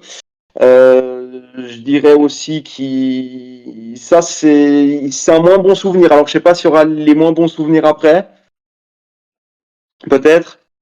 Pas Là forcément, c'est mais que les bons là. si tu veux en parler ensuite, ouais, volontiers, Alors c'est libre. on va plutôt rester sur les bons. Il y a le match qu'on gagne à 8 contre 11 contre Saint-Gall où là vraiment je sais pas ce qui s'est passé ce jour-là, mais ça je n'oublierai jamais ça. Ça c'était fabuleux. Euh, je pense qu'on C'est a ça fait le tour. les souvenirs qui restent. Ouais, ouais, les Voilà, ouais. mauvais souvenirs, tu peux en parler maintenant si tu le souhaites. Ça reste aussi en lien avec ton expérience de supporter. Des moments plus difficiles, ça fait partie de la vie d'un club et de ses supporters. Ouais. Oui, alors c'était un match pour le titre dans le milieu des années 90 contre Getse dans une maladière qui était pleine à craquer. On jouait le titre, il y avait Sion aussi, c'était très très très serré. Et Ouais. c'était un match qu'on devait absolument gagner. Donc c'était le Getse des frères Yakin, Turkilmas, Comisetti, Lombardo, Fogel. Donc c'était vraiment le grand Getse qui avait même battu à l'Ajax Arena l'Ajax de Louis van Gaal. Donc c'était vraiment une grosse équipe. Et puis ce jour-là, en fait, on s'est fait voler par l'arbitre, vraiment un arbitrage scandaleux. Et on a perdu 3-2 si je me rappelle bien. Et on perd plus ou moins le titre là. Et là, ça a été vraiment, j'ai vraiment eu de la peine à m'en remettre, quoi. Là, ça a été vraiment dur, mais un arbitrage scandaleux, lamentable, quoi. Ou sur le premier but, en gros, que Getse marque, alors que c'est un match verrouillé, il y a une faute incroyable de Turkilmas sur notre ami Jean-Pierre Cyprien. Super Où joueur l'arbitre, aussi, Cyprien. voilà, ouais. Donc, où clairement l'arbitre voit la faute, c'était d'impossible qu'en fait il la voit pas, il siffle pas, et puis sur le contre, on prend le but, et puis voilà. Donc ça a été dur. Et puis la relégation aussi à La Chaux-de-Fonds contre Sion, ça a été très très dur, quoi. Et je l'ai très très mal vécu. Voilà, ça a été les deux moments assez pénibles, on va dire. Mhm. Et puis je l'ai dit en intro, hein, tu es un fan de Xamax, mais tu es aussi un grand fan de football de manière générale. En dehors de Xamax, tu es fan d'autres clubs? Oui, alors la Juve, ouais, je suis un grand fan de la Juve à côté aussi, ouais. Et de Max C'est venu, Allegri. ouais. Pardon? C'est venu comment cette admiration de la Juventus? Alors écoute, il y a eu plusieurs facteurs. Le premier, ça a été Roberto Baggio. Et puis au moment où vraiment j'ai aimé Baggio, il a quitté la Juve, mais celui qui l'a remplacé m'a fait aimer aussi la Juve, Del Piero évidemment. Et puis Ouais. cette Juventus, enfin la première Juve de Marcello Lippi était juste fantastique, quoi. C'était vraiment incroyable avec Vialli, Ravanelli. Enfin voilà, c'était une équipe incroyable. Et même Vieri à l'époque qui a joué dans cette Juve, il a dit que Lippi faisait du club 30 ans avant, quoi. C'était vraiment voilà, je pense que cette Juve là est vraiment légendaire, quoi. C'est un peu l'âge Ouais. d'or d'ailleurs du football italien parce que c'est pas le seul club des années 90 en Italie qui flambait. Et on a malheureusement jamais réussi à en tirer, nous les Italiens, on n'a jamais réussi à en tirer quelque chose au niveau de l'équipe nationale. C'est la petite parenthèse, mais c'est vrai que je cite que des noms de joueurs qui nous ont fait rêver les gens de ta génération, c'est sûr. Alors, une petite anecdote croustillante, lors d'un Xamax Juventus, le premier Xamax Juventus en amical, puisqu'il y en a eu deux, en 1992, j'étais dans la haie d'honneur, en fait, qui accueillait les joueurs sur le terrain, et moi, je donnais la main à Roberto Baggio. C'était un bon souvenir à l'époque. C'était pas encore le top joueur, mais il était déjà quand même assez bon. Donc je lui ai donné la main et puis 2 ans plus tard, il offrait la Coupe du Monde au Brésil en exécutant un magnifique penalty largement au-dessus de la latte. Alors voilà. Certains y voient un signe, d'autres pas. J'ai porté la poisse à Roberto Baggio. Non, mais c'était un super joueur et puis il avait été super sympa avec moi aussi. Moi, j'étais évidemment le petit gamin tout timide, donc il m'avait super bien traité, pas comme une star qui me regarde à peine. C'était vraiment un chouette moment. Du coup, pour moi. Là, bah, tu parlais un peu des joueurs passés ou actuels qui t'ont marqué. Donc, tu as parlé des joueurs de Xamax, mais de manière générale, est-ce que il y a des joueurs qui t'ont fait adorer le foot ou tu peux parler de joueurs actuels aussi que tu aimes beaucoup? Alors écoute, toi, dans les joueurs qui m'ont marqué, il y en a pas mal. Comme j'ai dit, donc Baggio, Del Piero, ça, c'était les premiers. Après, il y a eu un joueur que j'ai adoré, c'était Georges Weah. Vraiment, vraiment, pour moi, c'est un joueur qui est complètement sous-coté à mon avis, parce que pour moi, c'est le premier attaquant avec un prototype vraiment moderne. En fait, c'était le premier qui arrivait à jouer, il arrivait à jouer en pivot, il arrivait à jouer en profondeur, il était technique, il était puissant, il était rapide. Et puis c'est vrai que ces chaussures rouges Diadora, je m'en rappelle encore très très bien. Et il avait mis un but complètement dingue contre l'Hellas Vérone, donc à l'époque où la Serie A était de loin le meilleur championnat du monde, où il avait traversé tout le terrain en fait en puissance. C'était incroyable quoi. Ce but, il m'a vraiment marqué. Et je pense que Weah, c'était l'avant R9. Voilà, donc Weah, vraiment, pour moi, c'est un joueur qui m'a vraiment marqué, beaucoup. Ensuite, j'ai beaucoup aimé Zidane aussi. Vraiment, vraiment, je trouve que vraiment c'est d'un virtuose du foot. Et pour moi, il a vraiment tout ce que j'aime dans le foot. Il est élégant, intelligent, technique, un leader silencieux, mais magnifique, vraiment, vraiment. Maradona, évidemment, même si moi j'ai connu, on va dire, la fin de carrière un peu triste. Mais c'est vrai qu'après, que quand on aime le foot, quand on va voir vraiment qu'est-ce qu'il a amené, sa personnalité spéciale aussi. Vraiment, c'est un joueur, j'aurais aimé naître 10 ans en fait avant pour le voir vraiment à son prime, quoi. Mais Maradona, je pense qu'on peut clairement le mettre. Après, j'ai beaucoup aimé toute la défense italienne, même s'ils n'ont jamais joué à la Juve, mais les Maldini, Baresi, c'était vraiment incroyable, quoi. Niveau défense, après les Nesta, Cannavaro, enfin oui, lui, il a joué à la Juve, mais ces défenseurs-là, j'ai vraiment aimé énormément. Et puis, ouais, il y en a eu plein. Batistuta aussi, attaquant incroyable, une puissance magnifique. Crespo aussi, un attaquant très fin aussi, spectaculaire, efficace. Non, il y en a eu plein. Il y en a eu plein. Kaka aussi, que j'ai de beaucoup aimé après au Milan. Très, très fort. Non, non, il y en a eu. Ouais, comme par hasard, beaucoup de joueurs italiens ou des joueurs passés par l'Italie. Bah écoute, c'est vrai que étant né en 86, j'ai vraiment connu cette Serie A qui m'a fait rêver quoi. Et c'était vraiment un championnat de fou. Et puis alors évidemment, j'ai des origines italiennes, mais je pense qu'objectivement les gens qui ont vécu cette Serie A là, c'était vraiment fou quoi. Ouais, totalement, ouais. Voilà, maintenant on va changer un petit peu le sujet et puis on va parler de ta carrière de chanteur. Donc, une première question qu'on a eue, celle-ci, elle vient de la communauté. Peux-tu nous décrire comment t'es venue l'idée de ce pseudo Dissipé Barricadier, les origines de ce pseudo? Parce qu'on on le dit pour les gens qui ne le savent pas. Ceux qui te connaissent le savent évidemment, mais c'est pas ton vrai nom et ton vrai prénom. Ce sont des pseudos. Tu sais, enfin, c'est un Oui, pseudo. oui. Alors, en fait, le barricadier, c'est juste un ajout pour les réseaux sociaux parce que mon nom d'artiste, c'est Dissipé. Alors, Dissipé, au fait, c'est venu.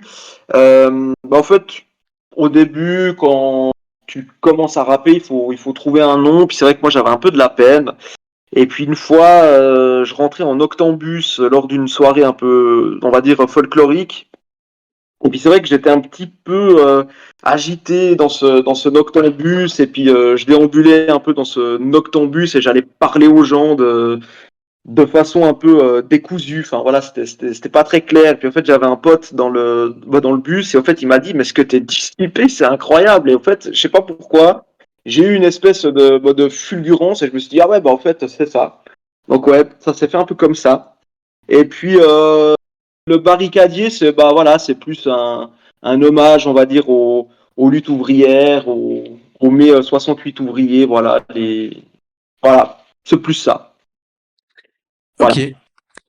Donc là, bah, tu évoques le rap. C'est à part le football, c'est un autre sujet, une autre thématique qui t'a bercé depuis ton enfance, depuis ton adolescence. Et puis voilà, petit à petit, tu commences à rapper, d'abord dans ton coin, puis ensuite tu as fait partie d'un collectif, hein, si je me trompe pas. C'est ça, ouais. C'est ça, ouais. Avant d'entamer ta carrière solo, parle-nous un petit peu de ça. Comment ça t'est venu, cet amour du rap, puis ensuite l'envie d'en faire toi-même, quoi, du coup, et de créer. Mhm. Bah, disons que l'amour du rap, bah, c'est venu parce que, bah, moi, je sais pas, ce que j'aimais bien dans le rap, c'était cette force, cette énergie. Et puis oui, jouer avec les mots, cette façon un peu de virtuose avec les rimes. Enfin voilà, je trouvais ça assez fascinant. Et puis c'est vrai que comme bah, je suis un peu plus à l'ancien par rapport aux petits jeunes de maintenant, c'est vrai que nous on avait aussi tout le côté culture hip-hop avec la danse, avec le graphe. Euh, avec le DJing et puis il y avait vraiment c'était vraiment en fait un mouvement culturel, il y avait vraiment en fait un élan, il y avait une certaine énergie et puis c'est vrai que quand on est jeune on a besoin de je sais pas moi personnellement j'avais ce besoin de cette énergie de la mettre dans quelque chose de créatif. J'avais envie de créer, de faire des choses, et puis d'appartenir aussi à une espèce de grande famille. Hein. Voilà, cette culture hip-hop, ce mouvement. Et ouais, je sais pas, ça m'a pris complètement. Et puis j'en ai écouté très jeune, très tôt. Et puis, moi, j'ai eu la chance, au fait, d'habiter pas très loin de Hook, au fait, qui était dans le groupe 39 Productions à l'époque, et puis après, qui était dans le groupe Division Explicite. Et puis, ben, voilà, c'était presque mon voisin. Et puis, de fil en aiguille, bah voilà, bah, j'allais souvent chez lui. Lui, il a été très précoce dans la production de son et puis dans l'écriture. Et puis voilà, bah, à force d'aller chez lui, ça me motivait quand j'écoutais ce qu'il faisait. Et puis après, très vite dans la région, on va dire Cortaillot, Boudry, d'Auvergne, on s'est retrouvé toute une équipe finalement à soit faire du rap, à soit faire des clips. Enfin voilà, puis en fait on s'est mis ensemble pour finalement créer quoi. Et mais que bon plus du rap, il y a vraiment cette bande de potes quoi. Mhm. Comment s'appelait déjà ce collectif, rappelle-nous? C'était le Michigang. Voilà, le Michigan, ouais, c'est ça. Et puis voilà, tu crées avec ta bande de potes dans ce collectif, et puis un jour, voilà, tu te dis, bah pourquoi pas me lancer en solo. Ouais, bah c'est ça. Bah après, bah je dirais que dans la vie, voilà, il y a un début, un milieu et puis une fin. Et puis je sentais que j'étais arrivé un peu au bout de ce cycle-là. Puis j'avais aussi un peu envie de me challenger aussi, parce que c'est vrai que quand on est dans un groupe, dans un collectif, on s'appuie de beaucoup sur les autres. Et puis ben comme un peu un ado ou alors un jeune adulte.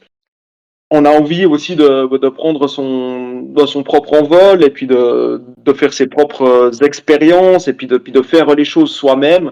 Et puis c'est vrai que moi j'avais ce besoin de sortir un peu de ma zone de confort et puis de voir aussi autre chose et puis de faire les choses aussi moi, quoi. Parce que j'avais besoin de vraiment grandir et de plus forcément m'appuyer sur un tel ou un tel et j'avais vraiment besoin de ça en fait.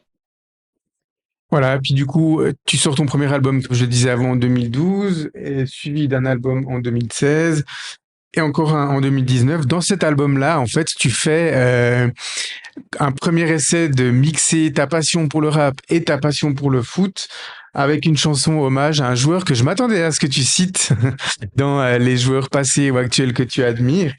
Avec une chanson sobrement intitulée Gattuso, dédiée bien évidemment à Gennaro Gattuso. Ça, c'est ton premier essai vraiment de mixer le foot, enfin ta passion pour le foot et le rap. Et puis 3 ans après sort la chanson NXFC, qui là va encore plus loin puisqu'elle regroupe aussi, enfin voilà, ton appartenance, j'ai envie de dire, à cette ville qui est Neuchâtel.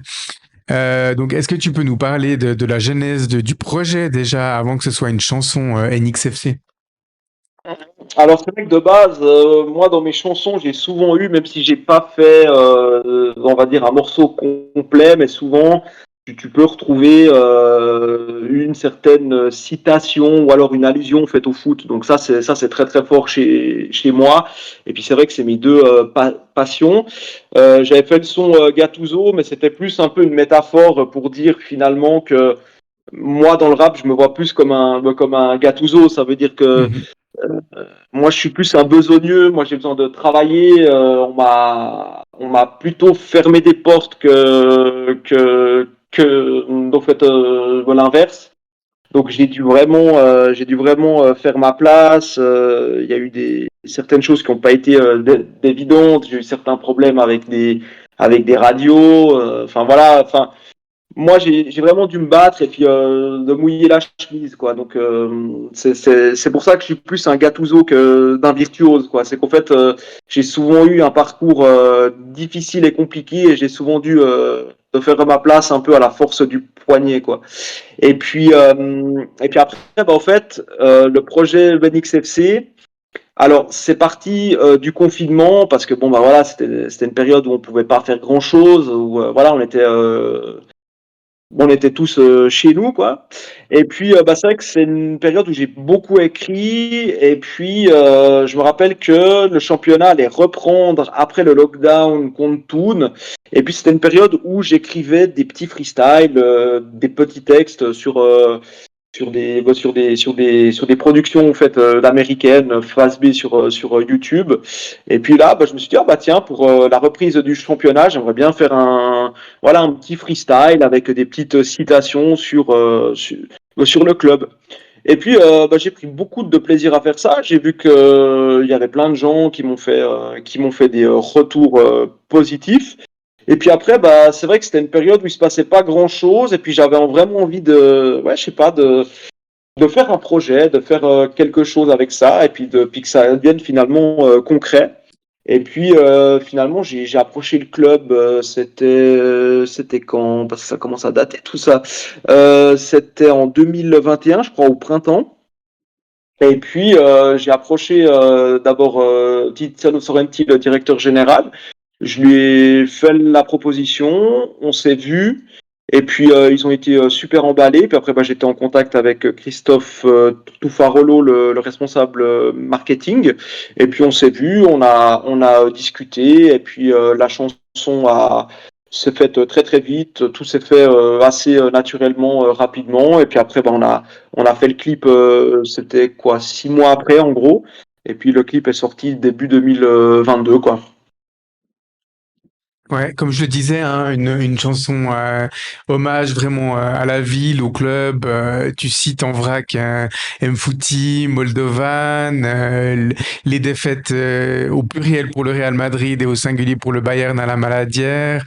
la voix de la D4 qu'on entend du centre-ville à la collégiale, référence à la victoire 8 contre 11 contre Saint-Gall, le barrage retour en première ligue classique à Baden, le but de Corba à Genève lors de la saison en Challenge League, le fait que voilà on est tous notre cœur bat en rouge et noir, tous les gens de la ville on voit la vie en rouge et noir.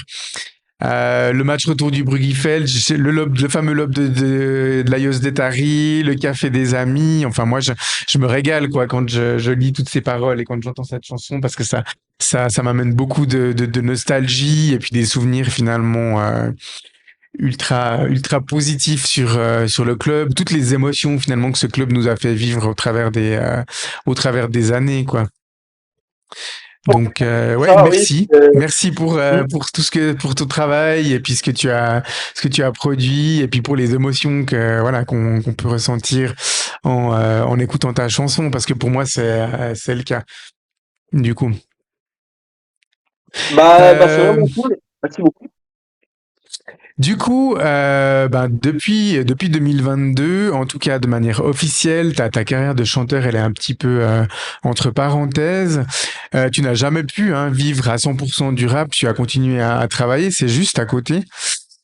Est-ce que, sans trop nous spoiler, si tu es en train de travailler sur quelque chose, est-ce que tu as des projets futurs pour ta carrière? Oui, alors là, ça va être officiel bientôt, mais je vous lâche l'exclu pour Xamcast. Alors ça sera le samedi 6 avril. Il y aura un vernissage au QKC, donc la petite salle de la Casa Choc, parce que je vais sortir un nouveau projet, ce qu'on appelle un EP. Donc c'est un album court, ça sera 5 titres. Donc voilà, donc on va aller vernir ça le samedi, donc 6 avril. Et puis les gens pourront découvrir ce nouveau projet. Puis je ferai aussi les anciens sons. Voilà, donc ça c'est dans un futur assez proche. Et puis après, je l'ai déjà au fait annoncé. Donc ça c'est le dernier projet estampillé Dissipé.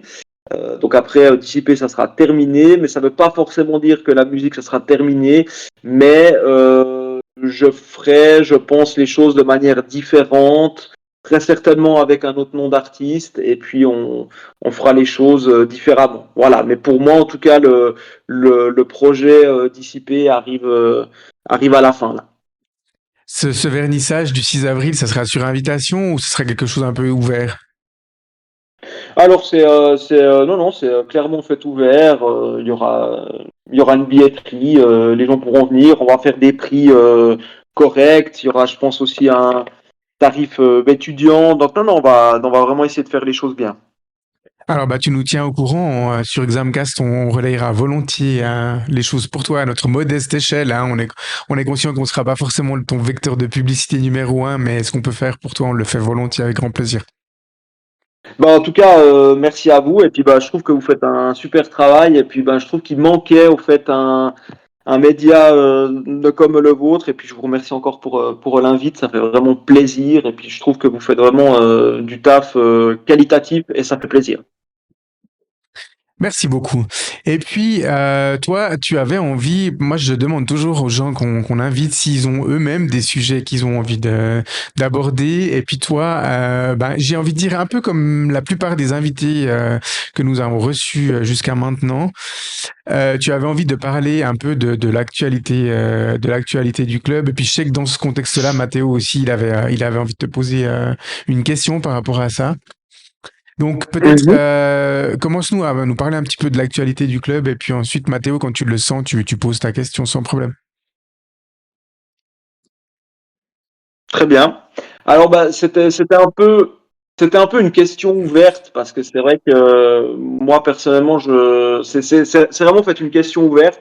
C'était de savoir un petit peu qu'est-ce que vous pensiez des perspectives au fait actuelles, parce que c'est vrai que des fois, j'ai un peu de la peine à situer les choses. Voilà, c'était juste, j'avais envie d'ouvrir ce débat-là, au fait, avec vous, parce que c'est vrai que des fois, j'ai un peu de la peine à m'y retrouver, et puis surtout à comprendre, et peut-être qu'en discutant tous ensemble, on trouvera des clés de compréhension. Oui, alors c'est vrai que c'est un sujet qu'on a déjà beaucoup débattu à l'antenne de Xamcast, que ce soit avec des invités ou même parfois quand on était uniquement entre nous les animateurs. C'est compliqué. C'est compliqué actuellement de voir un peu une ligne directrice au sein du club. Alors peut-être, Michael, tu peux aussi prendre la parole parce que c'est vrai que tu avais beaucoup animé cette discussion-là.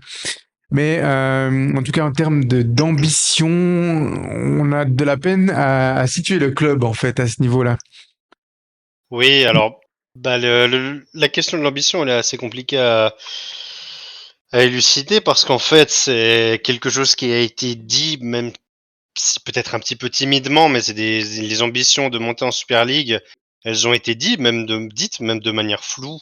On se souvient quand même que l'objectif c'était de monter d'ici, je sais plus si c'était horizon 2026, bref, c'était d'ici quelques années, il y avait un chiffre précis qui était donné. Donc, il y a quand même la volonté de parler d'ambition, même de manière un peu timide comme ça, en disant ouais dans 3-4 ans, mais quand même une volonté de parler d'ambition, alors qu'en réalité, bon pour le moment c'est vrai que c'est pas forcément la politique sportive ne va pas forcément dans ce sens-là parce que bon bah c'est pas compliqué, hein. C'est sûr que les dernières années de Challenge League ont presque toutes été mauvaises. Il y a eu un milieu de tableau et sinon la lutte contre la relégation, avec une dernière place très bien tassée et où on se sauve grâce à un barrage. Il y a aussi le fait, bon, on en a beaucoup parlé et on en a reparlé un petit peu, j'en ai reparlé encore un petit peu aujourd'hui, mais le fait que tu peux avoir des ambitions en vendant des joueurs, mais dans ce cas-là, ça demande une vraie, une vraie politique sportive de prévision un peu pour savoir remplacer un joueur dès qu'il part, savoir le remplacer par le bon profil, sinon tu restes pas compétitif et en fait tu montes. Il faut avoir un peu de réussite et de tomber sur l'année parfaite pour monter. Mais en tout cas, c'est pas à la suite d'un processus logique, parce que même si tu as vendu, tu as bien remplacé et que tu continues à progresser quand même. Donc ouais, il y a eu quand même très timidement, comme je disais, des ambitions évoquées, mais c'est quand même difficile de prétendre qu'actuellement ces ambitions sont visées de manière très sérieuse. En tout cas, on peut pas non plus prétendre que là, il y a des raisons de croire que le club, dans 2 ans, aura l'équipe compétitive pour. Enfin, peut-être, mais le truc c'est que il y a rien qui permet de le dire de manière rationnelle et c'est plus par là que je considère qu'on n'a pas forcément d'ambition. C'est que les arguments rationnels pour y croire, là par contre, c'est plus compliqué de les trouver. Ouais, c'est extrêmement compliqué parce que il y a la volonté de redorer le blason de Neuchâtel Xamax, c'est-à-dire je pense que personne ne doute du fait qu'on a envie de revoir Neuchâtel Xamax en Super League et puis de briller à l'échelle nationale, voire peut-être même, on peut parler aussi de Coupe d'Europe, même si voilà, c'est plus difficile pour les clubs suisses de briller en Coupe d'Europe en ce moment que ça l'était quand nous on était sur la scène européenne. Donc on considère que Neuchâtel Xamax est un club qui compte à l'échelle nationale et à l'échelle internationale, mais en même temps qui n'a plus les moyens financiers de l'époque. Voilà, Gilbert Facchinetti était un président incroyable, mais c'était aussi un mécène incroyable. Il a donné énormément de son temps, de son énergie, mais aussi de son argent pour investir dans le club, pour recruter des joueurs, pour payer les salaires ou autres. Enfin, l'entreprise Gilbert Facchinetti faisait vivre aussi Neuchâtel Xamax. Ils n'étaient pas les seuls, hein. Il y avait tout un système de sponsoring après autour, Meubles Meyer, Photolabo et j'en passe, mais beaucoup d'argent venait de la poche de Gilbert Facchinetti. Actuellement, on fonctionne plus selon un système de président mécène. Donc, on revendique aussi que financièrement, on n'a plus les moyens de l'époque, mais on n'a pas actuellement les moyens financiers d'une équipe qui pourrait se pérenniser en Super League. Parce que ces moyens financiers, ils servent à quoi? Ils servent à avoir toute une infrastructure, le matériel et autres qui est nécessité pour être un club de Super League. Il nécessite un budget pour aussi avoir du personnel, un directif sportif, des gens qui font de la cellule de scouting et de recrutement, plein d'autres rôles encore que j'oublie certainement mais qui sont très importants dans la vie d'un club.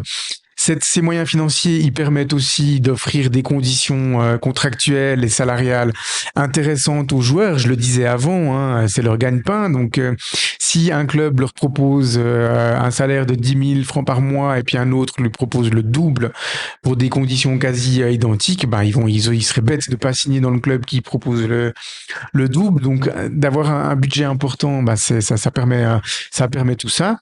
Et puis, même malgré ça, ce qui, moi, personnellement aussi me dérange, c'est qu'il n'y a pas cette notion, quelque part, de colonne vertébrale de l'équipe. C'est-à-dire que on recrute des joueurs ou alors on amène des joueurs depuis le centre de formation et à ces gars-là, alors peut-être qu'on leur dit à eux, mais c'est pas transmis et c'est pas communiqué pour l'ensemble des supporters de dire voilà, lui on l'a recruté, lui on l'a fait monter, mais à moins qu'on ait une offre incroyable qu'on pourrait pas refuser, on compte sur lui. On veut qu'il fasse partie de l'équipe qui va nous mener en Super League et puis ensuite qui va nous maintenir en Super League et qui va nous faire passer comme ça petit à petit.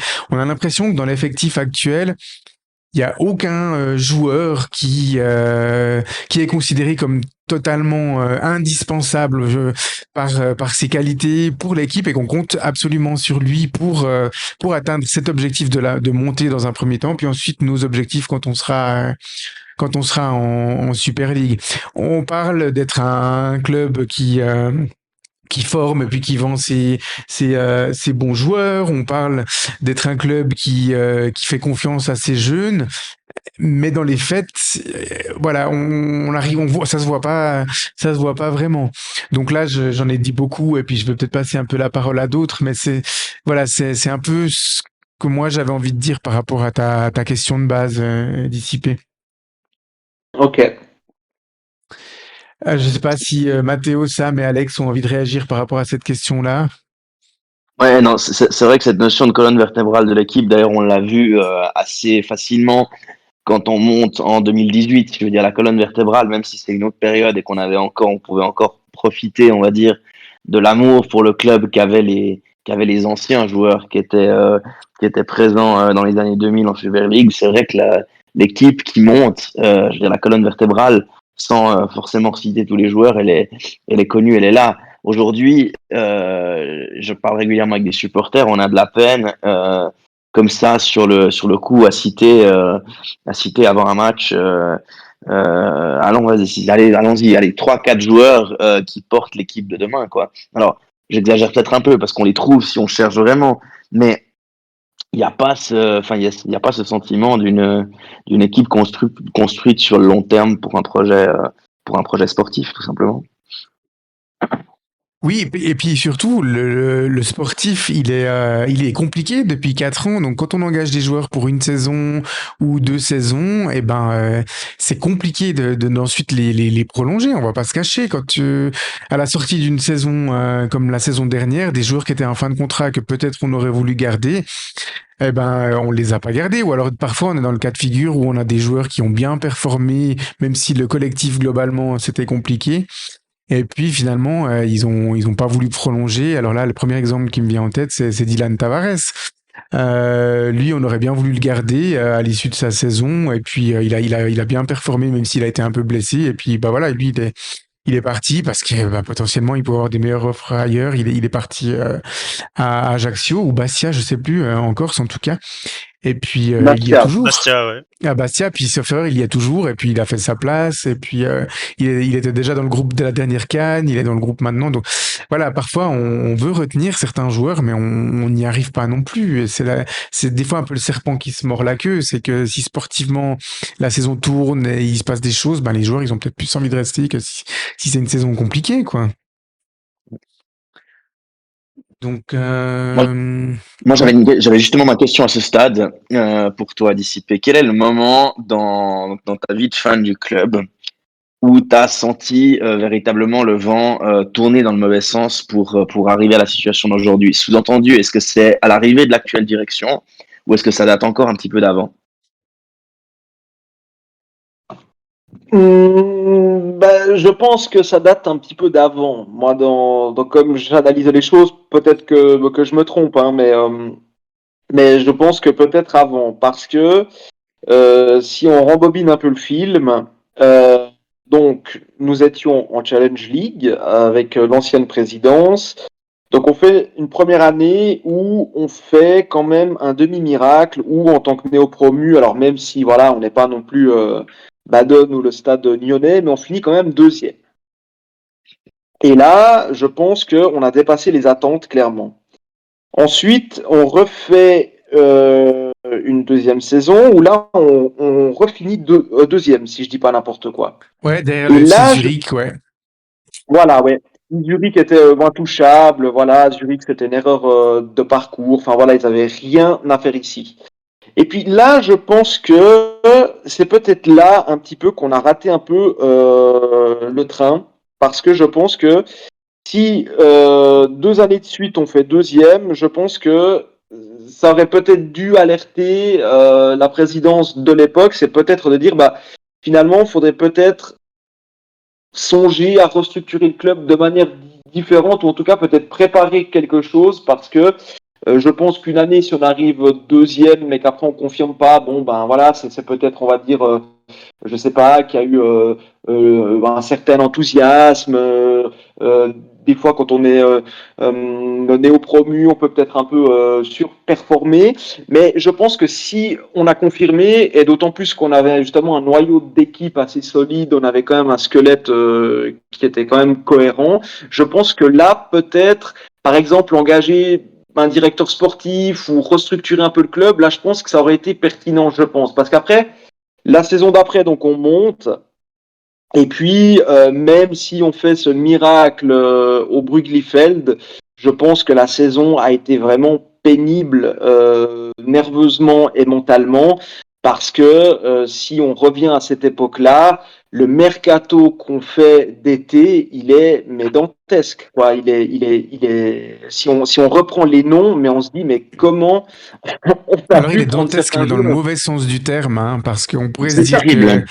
il a été bon, mais il n'était pas bon, hein. Vraiment, il était insuffisant Ah pour la non, Super League. ah non, mais ça c'est sûr. Donc, avec le recul, je me dis, est-ce que justement, quand on était encore en Challenge League et que les choses commençaient à sentir bon, est-ce qu'on aurait peut-être pas. Alors après, évidemment, avec le recul, on est tous beaucoup plus malins. Et puis voilà, moi je n'étais pas dans le club, mais c'est la question que je me pose depuis mon canapé en tant que supporter, c'est est-ce que finalement il n'y aurait pas eu quelque chose à faire déjà là? Parce qu'après, on est monté en fait en Super League où ça va plus vite, où tout doit être plus pro. Et puis finalement, on s'est retrouvé justement cette première saison avec un mercato, mais ouais, je préfère pas relire les noms parce que j'ai envie de bien dormir ce soir. Et puis après, c'est vrai que la saison d'après, bon, après une saison tronquée parce qu'il y a le Covid et autres, mais la saison d'après n'était pas meilleure non plus, mais je pense que le mal était déjà fait au fait en amont. Et je pense que dans mon avis, c'est cette deuxième saison où on arrive deuxième en Challenge League. À mon avis, c'est peut-être là qu'il aurait pu avoir un input un peu différent. Ouais, c'est clair que sportivement, on a grandi beaucoup plus rapidement que administrativement. Ça, c'est une C'est ça. évidence. Quand Christian Bingley annonce ses intentions de faire revenir tous les joueurs neuchâtelois de l'époque, déjà en première ligue classique, hein, donc on a quand même un Laurent Walter, un Mike Gomez, un Charles-André Doudin qui reviennent au club. Le club, il est encore en première ligue classique, donc au quatrième échelon de la division suisse. La volonté, elle est claire, c'est faire remonter Neuchâtel Xamax dans le monde professionnel du football. Donc le monde professionnel, ça veut dire la Challenge League. Ça, c'était annoncé. Ils n'ont pas parlé à ce moment-là de Swiss Football League. Ils ont parlé de monde professionnel et de Super League, pardon, mais du monde professionnel. Donc la Challenge League, c'était l'objectif avoué. Et là, on voulait avoir une promotion par saison et arriver en Challenge League. L'équipe a ultra bien performé. On a su aussi s'entourer de joueurs qui n'avaient pas une histoire déjà avec le club avant, mais qui sont venus. Je pense à Pietro Di Nardo, qui jouait à Bienne avec Laurent Walter et Charles-André Doudin. Donc, c'est eux qui l'ont amené. Il y a eu Michael Rodriguez, qui était déjà là depuis la deuxième Inter, qui est encore resté en première ligue classique, puis en première ligue promotion. Donc, on avait des équipes qui étaient carburées pour dominer la ligue à ce moment-là et faire remonter Xamax. Donc, jusque-là, je pense qu'on est vraiment, on est pas mal. Et puis ensuite, il y a cette saison, on arrive en Challenge League, les premiers matchs sont difficiles, on se dit ouais, effectivement, ça va être compliqué, puis non, l'équipe grandit, il y a encore d'autres joueurs qui arrivent, hein. Là, il y a Freddy Mveng qui est revenu au club. Et puis à ce moment-là, on termine deuxième derrière Lausanne. Après, il y a ce FC Zurich, on savait que ça allait être compliqué.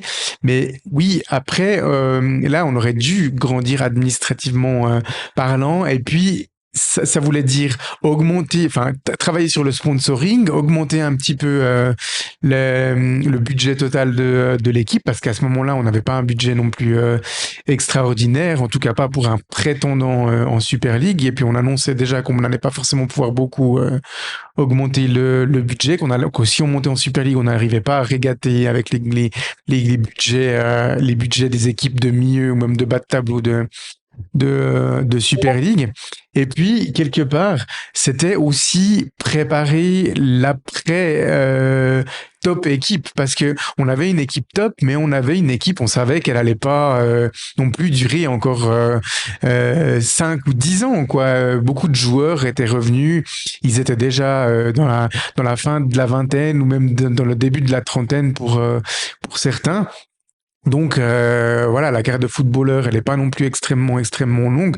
Donc on savait que même si on montait en Super League, ces joueurs-là, ils allaient jouer encore 2, 3 saisons, 4, ça dépendait de la forme, les envies et les postes de chacun. Donc on n'a pas pu anticiper non plus petit à petit le remplacement de ces joueurs-là. Et puis j'ai presque envie de dire la passation de pouvoir à la manager. On l'a pas anticipé de deux manières. On n'a pas fait monter les jeunes. Et puis, on n'a pas été recruter quelques joueurs qui lui étaient amenés à devenir la nouvelle colonne vertébrale de Xamax. Donc, je suis totalement en accord avec ce que tu dis, dissipé. Et puis, voilà. Mais à ce moment-là, on voyait pas les choses parce que l'équipe était toujours sur une courbe ascendante. Et puis, elle produisait un football incroyable. Enfin, les 3 saisons en Challenge League, on s'est régalé, hein, vraiment. Même en Promotion League, l'équipe jouait super bien. Donc, c'était une période où tout marchait, où on gagnait à fond à la Maladière. Donc, ouais. Du coup, ouais, je pense que je suis d'accord avec toi, c'est à partir de là que ça s'est gâté, quoi. Je profite de prolonger un peu ton propos, Mirko. Enfin, si vous y faites attention, en tout cas, je parle aussi aux auditeurs. Quand vous passez en Super League et que vous êtes une équipe romande, vous avez une couverture forcément médiatique qui est autre que celle que vous avez en Challenge League. Par exemple, le Matin qui via sa rubrique Sport Center a pas mal de journalistes. Quand vous êtes en Super League, chaque week-end, vous avez non seulement un article du compte-rendu du match, on va dire général, plus un article un peu plus poussé avec l'avis du journaliste. Donc vous êtes couvert, on va dire en tout cas au niveau roman, beaucoup plus que quand vous êtes à l'échelon d'en dessous. Et de ce point de vue-là, je pense que notre ancien président Christian Bingley ne s'est pas forcément rendu compte où il mettait les pieds et le saut, surtout, comme tu disais avant, de la gestion administrative et puis de la gestion médiatique du club, ce qui sortait quand est-ce que ça sortait, comment est-ce que ça sortait, sous quelle forme. Et de ce point de vue-là, il s'est retrouvé complètement dépassé au-delà de tout ce qu'on a parlé, les transferts ratés la première saison, etc., etc. Pour moi, c'est symptomatique. Il y a quelques épisodes dans la transition du passage de la présidence à Jean-François Collet qui ont été simplement pour moi ratés, en tout cas qui se font pas comme ça quand on maîtrise la situation. Ouais. Tu voulais encore rajouter des choses dissipées par rapport à l'actualité du club en général? Non, écoute, ça m'intéressait de savoir votre avis, parce que moi je me pose pas mal de questions, je rumine, je tourne un peu les choses dans tous les sens, mais en tout cas, c'est bien parce que voilà, je suis pas seul avec mes cogitations et avec mes réflexions. Voilà, donc c'était très bien de pouvoir, enfin que vous puissiez partager ça, parce que je pense que ouais c'est bon, en tout cas moi ça me rassure. Ok, très bien. Alors on peut sans autre passer à la rubrique suivante avec un petit peu d'improvisation de la part de Xamcast.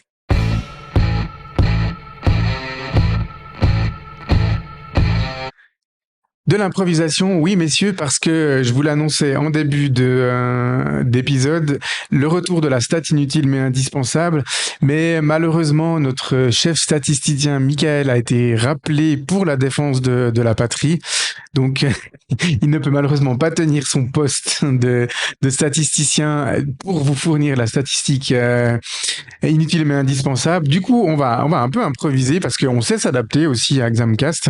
Notre prochain adversaire, c'est le FC Vaduz. Donc le FC Vaduz est actuellement 8e au classement. Ce classement, il est un peu bizarre parce qu'il y a des équipes qui n'ont pas encore joué 1 ou 2 matchs. Donc le FC Vaduz, qui est notre prochain adversaire, se trouve à 6 points derrière nous.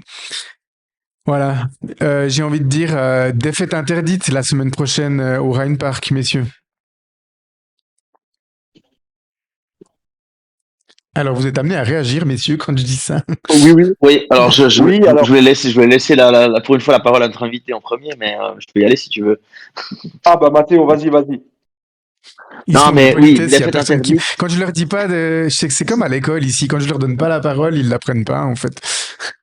Non, défaite interdite et puis effectivement, alors on sait que c'est techniquement c'est toujours un peu un Vaduz, c'est toujours un peu un déplacement difficile pour la distance toujours du trajet les kilomètres qu'il faut parcourir pour y arriver déjà, et puis ce stade qui génère peu de spectateurs, où il y a peu d'ambiance, on se retrouve on a un peu l'impression d'avoir toujours une ambiance de match de pré-saison.